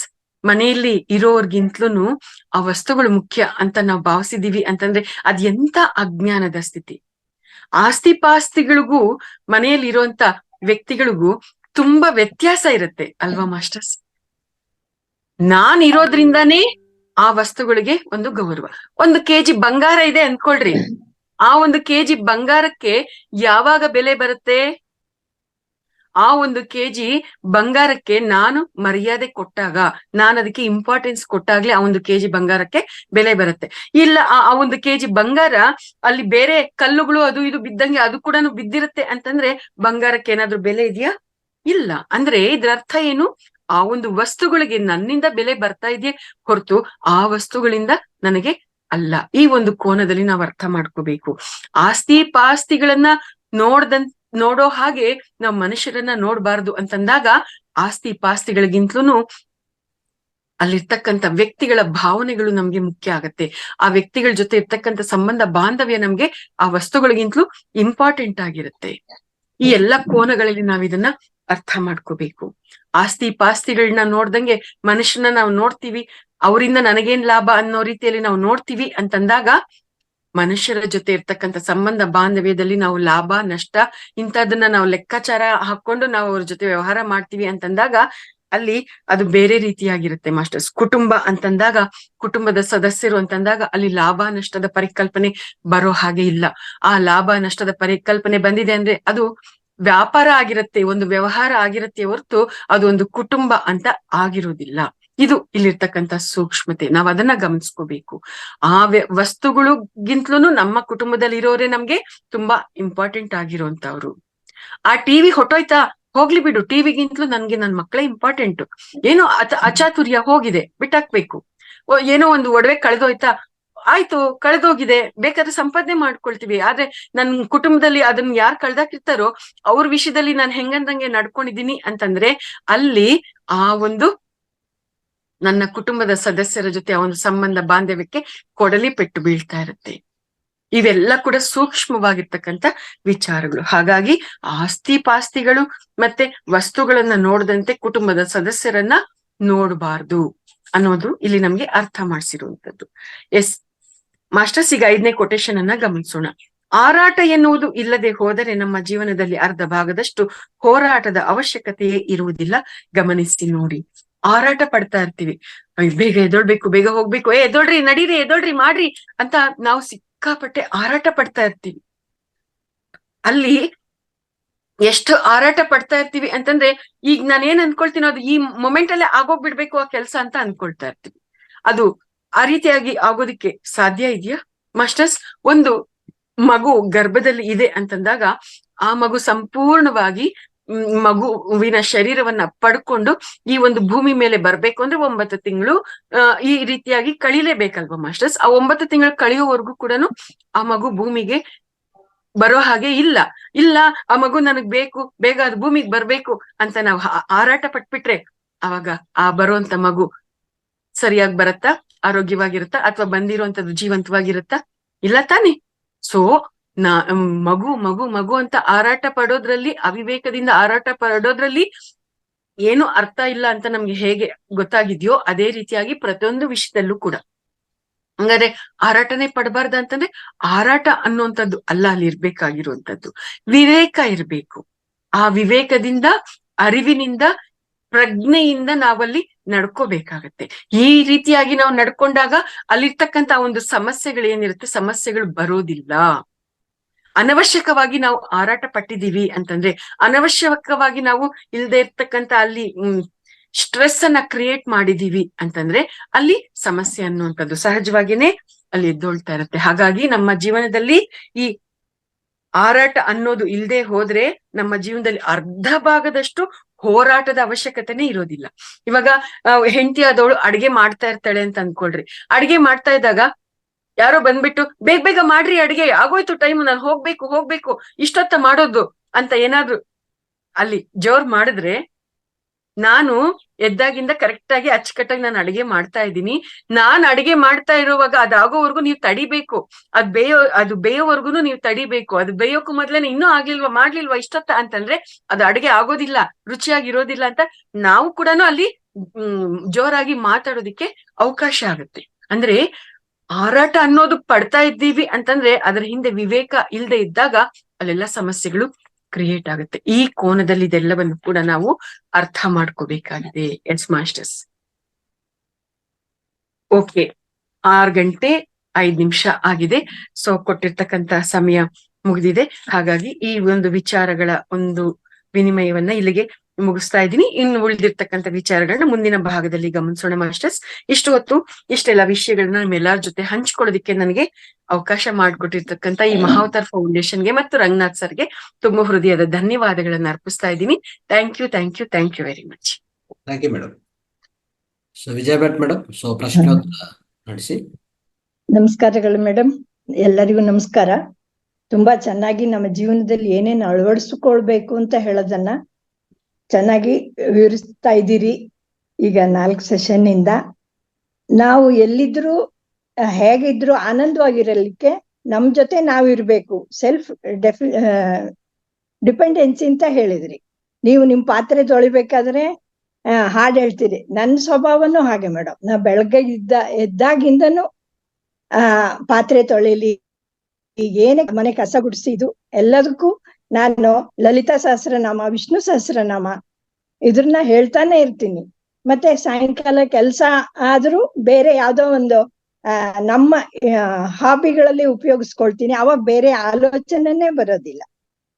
ಈ ತರ ನಾನು ಅಳವಡಿಸ್ಕೊಂಡಿದೀನಿ ಹೇಳಿಕ್ ನನಗೆ ನೀವು ಈ ಮಾತಾಡಿದವ ಖುಷಿ ಆಯ್ತು ಹೇಳಲಿಕ್ಕೆ. ಮತ್ತೆ ಯಾವ್ದು ನಾವು ಬಂಧನ ಇಟ್ಕೊಳ್ಬಾರದು, ಆದ್ರೆ ಪ್ರೀತಿ ವಿಶ್ವಾಸದಿಂದ ಇರ್ಬೇಕು ಅಂತ ತುಂಬಾ ಚೆನ್ನಾಗಿ ಹೇಳ್ಕೊಟ್ರಿ. ಯಾವ್ದೋ ನಿರೀಕ್ಷೆ ಮಾಡಿದ ಆ ಕೆಲ್ಸ ಆಗದೆ ಇದ್ದವಾಗ ಯಾವ್ದೋ ಒಳ್ಳೇದಕ್ಕಾಗಿ ಆಯ್ತು ಅಂತ ನಾವು ಯೋಚನೆ ಮಾಡಿ ಮುನ್ನಡೆಬೇಕು ಅಂತ. ತುಂಬಾ ಧನ್ಯವಾದಗಳು ಮೇಡಮ್. ಈಗ ಒಂದ್ 10 ನಿಮಿಷ ಪ್ರಶ್ನೋತ್ತರ ಕಾರ್ಯಕ್ರಮ ಇರ್ತದೆ madam. Yes madam.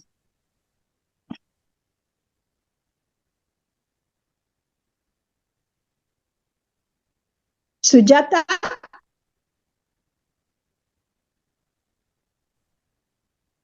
Sujata Kalurkar ಮಾತಾಡಿ ಅಮ್ಮ ಅನ್ಮ್ಯೂಟ್ ಮಾಡ್ಕೊಳ್ಳಿ. ಸುಜಾತ ಅಮ್ಮ ಅನ್ಮ್ಯೂಟ್ ಮಾಡ್ಕೊಳ್ಳಿ. ನಮಸ್ಕಾರಮ್ಮ.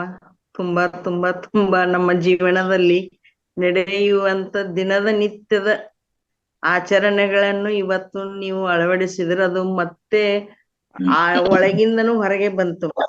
ಎಲ್ಲಾ ವಿಚಾರ ಆಚಾರ ನಾವು ಹೇಗೆ ನಡೆದುಕೊಂಡೇವೆ ಎಂಬುದನ್ನು ತುಂಬಾ ತುಂಬಾ ಸರಳವಾಗಿ ನೀವು ಒಂದೊಂದು ಸಣ್ಣ ಸಣ್ಣ ಗೋಷ್ಠಿಯನ್ನು ಕಥೆಯನ್ನು ಹೇಳಿ ನಮಗೆ ತುಂಬಾ ಹಿಂದಿನ ನೆನಪುಗಳನ್ನು ನೀವು ಮಾಡಿಕೊಟ್ರಿ ಮೇಡಮ್. ನೀವು ಹೇಳಿದಂತೆ ನಮ್ಮ ಜೀವನದಲ್ಲಿ ತುಂಬಾ ಪೂರ್ಣ 100ಕ್ಕೂ 100ರಷ್ಟು ನಡೆದಿವೆ ಮೇಡಮ್. ಇವಾಗ ಹೇಳಿದ್ರಲ್ವಾ ನೀವು ಮಕ್ಕಳಿಗೆ ಸಣ್ಣಂದಿರುತ್ತಾನೆ ಹೇಗೆ ನಾವು ಇದನ್ನ ಮಾಡ್ಬೇಕಂದರೆ ಅದನ್ನೆಲ್ಲಾನು ನಾನು ಮಾಡಿದ್ದೇನೆ ಮೇಡಮ್. ಯಾಕಂದರೆ ನಾವು ಇರುವುದು ಅಕ್ಕಲಕೋಟದಲ್ಲಿ ಒಡ್ಡರ ಗಲ್ಲಿಯಲ್ಲಿದ್ದೆವು. ನನ್ನ ಮಕ್ಕಳು ಅವರ ಮಕ್ಕಳ ಜೊತೆ ಆಡುತ್ತಿದ್ದರು. ಆ ಟೈಮಲ್ಲಿ ನನ್ನ ಮಕ್ಕಳಿಗೆ ತುಂಬಾ ಹೊಡೆಯುತ್ತಿದ್ದೆ, ಅವ್ರ ಜೊತೆ ಹೋಗಬೇಡ, ಒಳ್ಳೆಯವರ ಸಂಘ ಮಾಡು, ನೀ ಒಳ್ಳೆತನದಿಂದ ನೀನ್ ನಡಿ, ಹಿಂಗ್ ಹೇಳಿದ ತಕ್ಷಣ ನಮ್ಮ ಮಗುನು ಹಾಗೆ ಅಳವಡಿಸಿ ಇವಾಗ ತುಂಬಾ ಒಳ್ಳೆಯ ಮಕ್ಕಳಾಗಿದ್ದಾರೆ ಮೇಡಮ್. ಆಮೇಲೆ ನೀವು ಮತ್ತೊಂದು ವಿಷಯ ಹೇಳಿದಿರಿ, ನಾವು ಮನಸ್ಸಿನಲ್ಲಿ ದ್ವೇಷವನ್ನು ಇಟ್ಟುಕೊಂಡು ಹೇಗೆ ನಡೆಯುತ್ತವೆ ಹಾಗೆ ಆಗುತ್ತವೆ ಅಂತ ಹೇಳಿದ್ರಿ. ಅದನ್ನು ತುಂಬಾ 100ಕ್ಕೆ 100ರಷ್ಟು ಕರೆಯಾಗಿದೆ ಮೇಡಮ್. ಇವಾಗ ನಾವು ಹೇಗೆ ಮಾಡುತ್ತೇವೋ ಹಾಗೆ ಆಗಿದೆ ಮೇಡಮ್. ನನಗೆ ನೀವು ಮತ್ತೊಬ್ಬರ ಮೇಲೆ ತುಂಬಾ ಪ್ರೀತಿ ವಾತ್ಸಲ್ಯ ಅನ್ನು ಮಾಡಿದೆ, ಒಂದು ಹಾವಿನ ಕತೆ ಹೇಳಿದ್ರಲ್ವಾ ಮೇಡಮ್, ಅದೂನು ಹಾಗೆ ಆಗಿದೆ. ನಾವು ತುಂಬಾ ಪ್ರೀತಿಯಿಂದ ಅದನ್ನು ಮುಂದಿನ ಮನುಷ್ಯ ದುರುಪಯೋಗ ಮಾಡಿಕೊಂಡಿದ್ದಾರೆ ಮೇಡಮ್. ಹೀಗಾಗಿ ಹೇಗೆ ಇವಾಗ ಎಲ್ಲವನ್ನು ಬಿಟ್ಟು ಈಗ ಧ್ಯಾನಕ್ಕೆ ಇಳಿದಿದ್ದೇನೆ ಮೇಡಮ್. ನೀವು ಹೇಳಿದರಿ ಒಂದೊಂದು ಟೈಮದಲ್ಲಿ ತುಂಬಾ ಕಷ್ಟಗಳು ಬಂದವು ಹೇಗೆ ಅಂತ. ಅದನ್ನು ಸುದ್ದ ನಮ್ಮ ಜೀವನದಲ್ಲಿ ನಾವು ಒಳ್ಳೆಯ ಕುಟುಂಬದಲ್ಲಿ ಬೆಳೆದು ಮದುವೆ ಬಂದ ಮೇಲೆ ಮೇಡಮ್ ಊಟಕ್ಕೆ ಇಲ್ಲದಂತ ಕಷ್ಟಗಳೂ ಬಂದವು ಮೇಡಮ್. ಆ ಟೈಮದಲ್ಲಿ ಜೋಳದ ಹಿಟ್ಟು ಇರ್ತದವಲ್ಲ, ಅದನ್ನು ಗಂಜಿಯನ್ನು ಮಾಡಿ ನಾವು ಕುಡಿದೆವು, ಎಲ್ಲರಿಗೂ ಕೊಟ್ಟೆವು. ಅದನ್ನು ಆಯ್ತು. ಒಂದ್ ಟೈಮ್ದಲ್ಲಿ ಮಕ್ಕಳಿಗೆ ಇದು ಸಿಗೋದಿಲ್ಲ ಮೇಡಮ್. ಹೇಗೆ ಒಂದೊಂದ್ ಟೈಮ್ದಲ್ಲಿ ಏನೂ ಸಿಗ್ತಿರ್ಲಿಲ್ಲ. ಆ ಹೊತ್ತು ನಮಗೆ ಸುಟ್ಕೇಸ್ ಅವೇನ್ ಇದ್ದಿದ್ದಿಲ್ಲ, ಟ್ರಂಕ್ ಇರ್ತಿದ್ವು. ಆ ಟ್ರಂಕಿನಲ್ಲಿ ಬ್ಯಾಗ್ ಕಿತ್ತು ಹಾಕಿದ ಮೇಲೆ 4ನೇ ಸಿಕ್ಕರೆ ಅದರಲ್ಲಿ ಪಾವು ಸಿಗ್ತಾವಲ್ಲ, ಅಂದ್ರೆ ಬ್ರೆಡ್ ಒಂದು 4ನೇಗೆ 6, 4 ಹೀಗೆ ಬರುತ್ತಿದ್ದು. ಅದನ್ನು ತಂದು ತಿಳಿ ಚಾ ಮಾಡಿ ಆ ಮಕ್ಕಳಿಗೆ ಇದನ್ನು ಎಲ್ಲರಿಗೂ ಕೊಟ್ಟು ನೀನು ತಿನ್ನಪ್ಪ ಅಂತ ಹೇಳುತ್ತಿದ್ದೆ. ಒಂದು ಹಣ್ಣು ಪ್ರಶ್ನೆಗೆ ಬನ್ನಿ. ಟೈಮ್ ಹೆಚ್ಚು, ಬೇರೆಯವ್ರಿಗೆಲ್ಲ ಕೊಡ್ಬೇಕಲ್ಲ ಅವಕಾಶ. ಹೀಗಾಗಿ ಎಲ್ಲವನ್ನು ಹಾಗೆ ನಡೆದಿವೆ ಮೇಡಮ್. ಅದರಲ್ಲೇನು ನಾವು ಪಾರಾಗಿ ಗಟ್ಟಿಯಿಂದ ಬಂದಿದ್ದೇನೆ ಮೇಡಮ್. ನೀವು ಹೇಳಿದ್ದು ತುಂಬಾ ನನಗೆ ಹಳೆ ನೆನಪುಗಳು ನೆನಪಾದವು ಮೇಡಮ್. ಇಷ್ಟೇ ಹೇಳ್ತೀನಿ. Thank you sir. ತುಂಬಾ thank you madam. Thank you sir. ಮತ್ತಾರು ಹ್ಯಾಂಡ್ ರೈಸ್ ಮಾಡಿದಕ್ಕೆ ಅಶ್ವಿನಿ ಮಾಡ್ತಾರೆ. ಅಶ್ವಿನಿ ಅಶ್ವಿನಿ ಮೇಡಮ್ ಮಾತಾಡಿ. ನಮಸ್ತೆ ಮೇಡಮ್. ನಮಸ್ತೆ. ತುಂಬಾ ಖುಷಿ ಆಯ್ತು ಮೇಡಮ್. ಪ್ರತಿನಿತ್ಯ ನೀವು ಕ್ಲಾಸ್ ಕೊಡ್ತಾ ಇದ್ದೀರಾ, ಭಿನ್ನವಾಗಿ ಆಲೋಚಿಸು ಅನ್ನೋದನ್ನ ನಾವು ಅಳವಡಿಸ್ಕೊಂಡ್ಬಿಟ್ರೆ ನಿಜವಾಗ್ಲೂ ಮೇಡಮ್ ಸಂತೋಷವಾಗಿರ್ತೀವಿ. ಪ್ರತಿನಿತ್ಯ ನೀವು ಹೇಳದ್ನ ಅಳವಡಿಸ್ಕೊಳ್ತಾ ಮತ್ತೆ ಮತ್ತೆ ನೀವು ಕೊಟ್ಟಂತಹ ಸ್ಪೀಚ್ ನ ವಿಡಿಯೋದಲ್ಲಿ ಹೋಗಿ ನಾವು ನೋಡ್ತೀವಿ ಅಂತ ಹೇಳ್ತಾ thank you so much ma'am. Thank you thank you Ashwini madam. Ashwini madam. Thank you. Thank you madam. Naveen Kumar sir.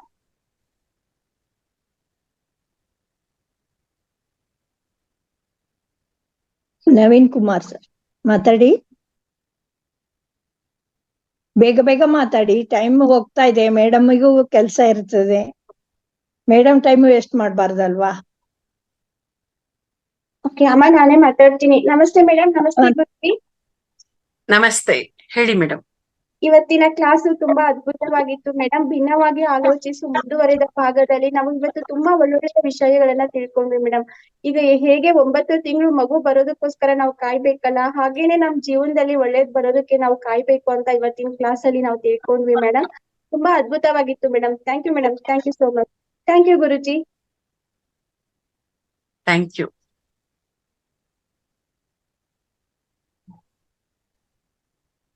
ಮತ್ತೆ ಯಾರಿದ್ದೀರಾ? ಮತ್ತೆ ಸರ್ ಯಾರು? ಜಯಲಕ್ಷ್ಮಿ ಮೇಡಮ್ ಮಾತಾಡಿ.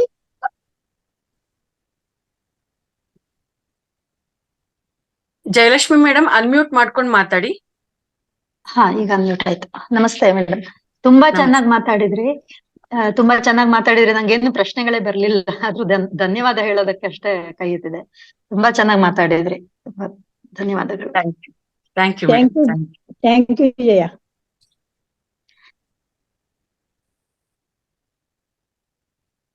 ಸರ್ ಮತ್ತೆ ಯಾರು ಕಾಣ್ತಿಲ್ಲ. ನವೀನ್ ನವೀನ್ ಕುಮಾರ್ ಸರ್. ಇಲ್ಲ, ಕಿರಣ್ ಅವ್ರು ಮಾತಾಡ್ತಾರೆ. ಅನ್ಮ್ಯೂಟ್ ಮಾಡ್ಕೋರಿ ಕಿರಣ್ ಅವರು. ಹಾ ಸರ್, ನಮಸ್ತೆ ಸರ್. ನಮಸ್ತೆ. ನಮಸ್ತೆ ಮೇಡಮ್. ನಮಸ್ತೆ ಸರ್, ಹೇಳಿ ಸರ್. ಮೇಡಮ್, ಎಲ್ಲಾ ಉತ್ತರಗಳನ್ನು ನೀವೇ ಹೇಳ್ಬಿಟ್ಟಿದ್ದೀರಾ. ನಮ್ಮಲ್ಲಿ ಏನು ಪ್ರಶ್ನೆಗಳಿಲ್ಲ. ಇದನ್ನೆಲ್ಲ ಅಳವಡಿಸ್ಕೊಂಡು ನಾವು ಜೀವನ ಮಾಡಿದ್ರೆ ಅಷ್ಟೇ ಸಾಕು ಅಂತ ಅನಿಸ್ತಾ ಇದೆ. Thank you madam. ಒಳ್ಳೆ ಜ್ಞಾನವನ್ನ ತಿಳಿಸ್ಕೊಟ್ಟಿದ್ದೀರಾ. Thank you madam. Thank you sir. Thank you thank you very much. Sir. Thank you. Uma madam ಮಾತಾಡಿ. ನಮಸ್ಕಾರ ಗುರುಗಳೇ. ತಮಗೂ ಮತ್ತು ನಾಗರಾಜ್ ಗುರುಗಳಿಗೂ ನಮಸ್ಕಾರ, ಅನಂತ ಕೋಟಿ ಧನ್ಯವಾದಗಳು. ಆಮೇಲೆ ಮೇಡಮ್ ಅವ್ರಿಗೆ ಕೂಡ ನಮಸ್ಕಾರಗಳು. ಮೇಡಮ್, ಇವತ್ತು ಜೀವನ ಹೇಗಿರ್ಬೇಕು, ಜೀವನದಲ್ಲಿ ಆಡುತ್ತಾ ನಗುತ್ತಾ ನಲಿಯುತ್ತಾ ಇರ್ಬೇಕು, ಮತ್ತು ನಮ್ಮ ಜೀವನ ಹೇಗೆಂದ್ರೆ ಸಹವಾಸದಿಂದ ಕೆಟ್ಟ ಅನ್ನೋದಕ್ಕಿಂತ ಅಲ್ಲಿ ಸ್ವೇಚ್ಛೆಯಿಂದ ಇರಬೇಕು. ಎಲ್ಲರೂ ಕೂಡ ಒಳ್ಳೆ ರೀತಿಯಿಂದ ಇರ್ಲಿಕ್ಕೆ ನಾವು ಕೂಡ ಅನುಕೂಲ ಮಾಡ್ಬೇಕು. ಆಸ್ತಿ, ಅಂತಸ್ತು, ಹಣ ಇವೆಲ್ಲ ನಮ್ಮದಲ್ಲ. ನಮ್ಮ ಕುಟುಂಬದಲ್ಲಿರುವಂತಹ ಪ್ರತಿಯೊಬ್ಬರ ಸದಸ್ಯರನ್ನು ಅಷ್ಟೇ ಮರ್ಯಾದೆ ಗೌರವದಿಂದ ನೋಡ್ಬೇಕು ಅನ್ನೋದನ್ನು ಕೂಡ ಇವತ್ತು ಹೇಳಿದ್ರಿ. ಮತ್ತೆ ಯಾವುದೇ ರೀತಿಯಿಂದ ಮಗು ಹೊರಗೆ ಬರ್ಬೇಕಾದ್ರೆ ಎಷ್ಟು ಕಾಯ್ಬೇಕೋ ಅಷ್ಟೇ ನಮ್ಮ ಜೀವನದಲ್ಲಿ ಕೂಡ ನಾವು ಬದಲಾವಣೆಗಳನ್ನು ಕಾಣ್ಬೇಕಾಗತ್ತೆ. ಸಮಸ್ಯೆಗಳನ್ನು ಹೇಗಿರ್ಬೇಕಂದ್ರೆ ಹೋರಾಟ ಮಾಡೋದು ಬೇಡ, ವಿವೇಕ ಇರ್ಬೇಕು, ಅರಿವು ಇರ್ಬೇಕು, ಪ್ರಜ್ಞೆ ಇರ್ಬೇಕು. ಅಂದಾಗ ಮಾತ್ರ ನಮ್ಮ ಸಮಸ್ಯೆಗಳಿಗೆ ನಾವೇ ಉತ್ತರ ಕಂಡುಕೊಳ್ಳಿಕ್ಕೆ ಸಾಧ್ಯತೆ ಅನ್ನೋದನ್ನ ಕೂಡ ಇವತ್ತು ತಾವು ಹೇಳಿದ್ರಿ. ಇದರಲ್ಲಿ ಯಾವುದೇ ರೀತಿಯಿಂದ ಪ್ರಶ್ನೆಗಳು ಕೇಳುವಂತದ್ದೇ ಇಲ್ಲ. ಅಷ್ಟು ಸವಿಸ್ತಾರವಾಗಿ ಪ್ರತಿಯೊಂದು ಉದಾಹರಣೆಗಳನ್ನು ಕೊಟ್ಟು ತಾವು ಹೇಳ್ತಾ ಇರ್ತೀರಾ. ತುಂಬಾ ಅದ್ಭುತವಾಗಿತ್ತು ಮೇಡಮ್. ಇನ್ನೊಂದು ಕೇಳ್ತೀನಿ ನಾನು ತಮ್ಮಲ್ಲಿ, ಏನಂದ್ರೆ ಮೇಡಮ್, ಈ ಪುಸ್ತಕ ಅಮೆಜಾನ್ ನಲ್ಲಿ ಸಿಗ್ತಾ ಇಲ್ಲ. ಎಸ್ ಮೇಡಮ್, ನನ್ನ ಹತ್ರ ಇದೆ ಮೇಡಮ್ ಬುಕ್ಸ್. ಬೇಕು ಅಂದ್ರೆ ನಾನ್ ಕಳಿಸ್ಕೊಡ್ತೀನಿ ಮೇಡಮ್, ಸಮಸ್ಯೆ ಇಲ್ಲ. ಈ ಬುಕ್ಸ್ ಅನ್ನ ತಾವ ಕಳಿಸ್ತೀರಾ? ಹೌದು ಮೇಡಮ್. ಇದು ಮೇಡಮ್ ಸೆಪ್ಟೆಂಬರ್ 15 ಹೌದು ಸರ್. ಮೇಡಮ್, ಸೆಪ್ಟೆಂಬರ್ 15 ಕಾರ್ಯಕ್ರಮ ಇದೆ ಆಫ್ಲೈನ್. ಅವತ್ತು ಆ ಬುಕ್ಸ್ ಅಲ್ಲಿ ತಲುಪಿಸಿದ್ರೆ ನಾವೆಲ್ಲರಿಗೂ ಕೊಡೋಣ ಮೇಡಮ್. ಓ ಖಂಡಿತ ಸರ್, ಆಗ್ಬೋದು ಸರ್. ಅದು ಇನ್ನೂ ಬೆಸ್ಟ್ ಐಡಿಯಾ. ಹೌದು, ಅಲ್ಲಿ ಫಿಸಿಕಲ್ ಈವೆಂಟ್ ಇದೆ ಆಲ್ರೆಡಿ. ಮಾತಾ ಫೌಂಡೇಶನ್ ಅಲ್ಲೇ ನಡೀತದೆ ಅದು. ಎಲ್ಲರಿಗೂ ಅಲ್ಲಿ ಅವೈಲೇಬಿಲಿಟಿ ಇದ್ರೆ ತಗೊಂತಾರೆ ಅಲ್ಲಿ. ಎಸ್ ಎಸ್ ಖಂಡಿತ. ನನಗೂ ಒಂದು ಬೇಕು ಮೇಡಮ್, ನನಗೂ ಬೇಕು ಸರ್. ಎಲ್ಲರಿಗೂ ಯಾರ್ಯಾರು ಬೇಕು ಎಲ್ಲ ಕನ್ನಡ ಇಂಗ್ಲಿಷ್ ತೆಲುಗು 3 ಇಡ್ತೀವಿ. ಸೊ ದಯವಿಟ್ಟು ಯಾರಿಗೆ ಏನ್ ಬೇಕು ತಗೊಳ್ಳಿ. ಬರೀ Right. ತೆಲುಗು ಇದೆ ಸರ್, ತೆಲುಗು ಇದೆ. ಆದ್ರೆ ಬೇರೆ ಭಾಷೆದಲ್ಲಿ ಅಮೆಜಾನ್ ನಲ್ಲಿ ಕೂಡ 3-4 ದಿವಸ ಟ್ರೈ ಮಾಡ್ತಾ ಇದ್ದೀನಿ. ಇಲ್ಲ, ಅಮೆಜಾನ್ ಅಲ್ಲಿ ಬಂದಿಲ್ಲ ಮೋಸ್ಟ್ಲಿ. ಸೊ ಇಲ್ಲಿ ಸಂಸ್ಥೆಯಲ್ಲಿ ಸಿಗತ್ತೆ, ನೀವೆಲ್ಲರೂ ಬರ್ತೀರಲ್ಲ ಅವಾಗ ಸಿಗತ್ತೆ, ತೊಂದರೆ ಇಲ್ಲ, ತಗೋರಿ. ನಾನು ತಗೋತೀನಿ, ನನಗೊಂದು ಬೇಕು ಸರ್ ಅದು. ರೈಟ್. ಧನ್ಯವಾದ, ಆಯ್ತು, thank you. ಧನ್ಯವಾದ.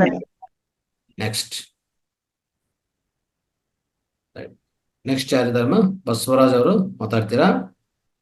ಸರ್ ಬಸವರಾಜ್ ಅವರೆಲ್ಲ ಯೂಸ್ ಮಾಡ್ತಾ ಇದ್ದಾರ ಅಂತ ಓಕೆ, ವಿಶೇಷ ಕಾರ್ಯಕ್ರಮದಲ್ಲಿ ಭಾಗವಹಿಸ್ತಾ ಇದ್ದಾರೆ ಅವರು. Okay fine.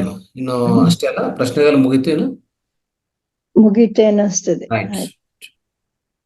ಓಕೆ ಮೇಡಮ್, ತುಂಬಾ ಚೆನ್ನಾಗಿ ವಿವರಿಸಿದ್ರಿ. ಧನ್ಯವಾದ madam. Thank you. Thank you sir, thank you. ತುಂಬಾ ಧನ್ಯವಾದಗಳು madam. Yes madam, thank you madam, thank you. Thank you. Okay. ಇನ್ನು ಸೋಮವಾರ ನಿಮ್ಮ ಕ್ಲಾಸಿಗೆ ಕಾತರ ಆಗಿದ್ದೀವಿ. ನಾನು ಕೂಡ ಕಾತರನಾಗಿದ್ದೀನಿ ಮೇಡಮ್. ನಿಮ್ಗಳಿಗೆ ಹೇಳ್ತಾ ನನ್ನನ್ನ ನಾನು ಎನ್ಲೈಟನ್ ಮಾಡ್ಕೊಳ್ಳೋದಿಕ್ಕೆ, ನನ್ ಬ್ಲಾಕೇಜಸ್ ನಾನು ಕ್ಲಿಯರ್ ಮಾಡ್ಕೊಳ್ಳೋದಿಕ್ಕೆ ಅವಕಾಶ ನಾನು ತುಂಬಾ ಕಾತರವಾಗಿ ಕಾಯ್ತಾ ಇರ್ತೀನಿ ಮೇಡಮ್. ಥ್ಯಾಂಕ್ ಯು ಈ ಅವಕಾಶಕ್ಕಾಗಿ. ಧನ್ಯವಾದಗಳು ಮೇಡಮ್. ಮೇಡಮ್ ಒಂದ್ಸರಿ ಎಲ್ಲರೂ ಒಂದ್ಸರಿ ಕ್ಲಾಪ್ಸ್ ನಮ್ಮ ಕಡೆಯಿಂದ madam. Thank you madam. Yes, ಸರ್ವಂ ಗುರು ಪಾದಾರ್ಪಣಮಸ್ತು. Thank you.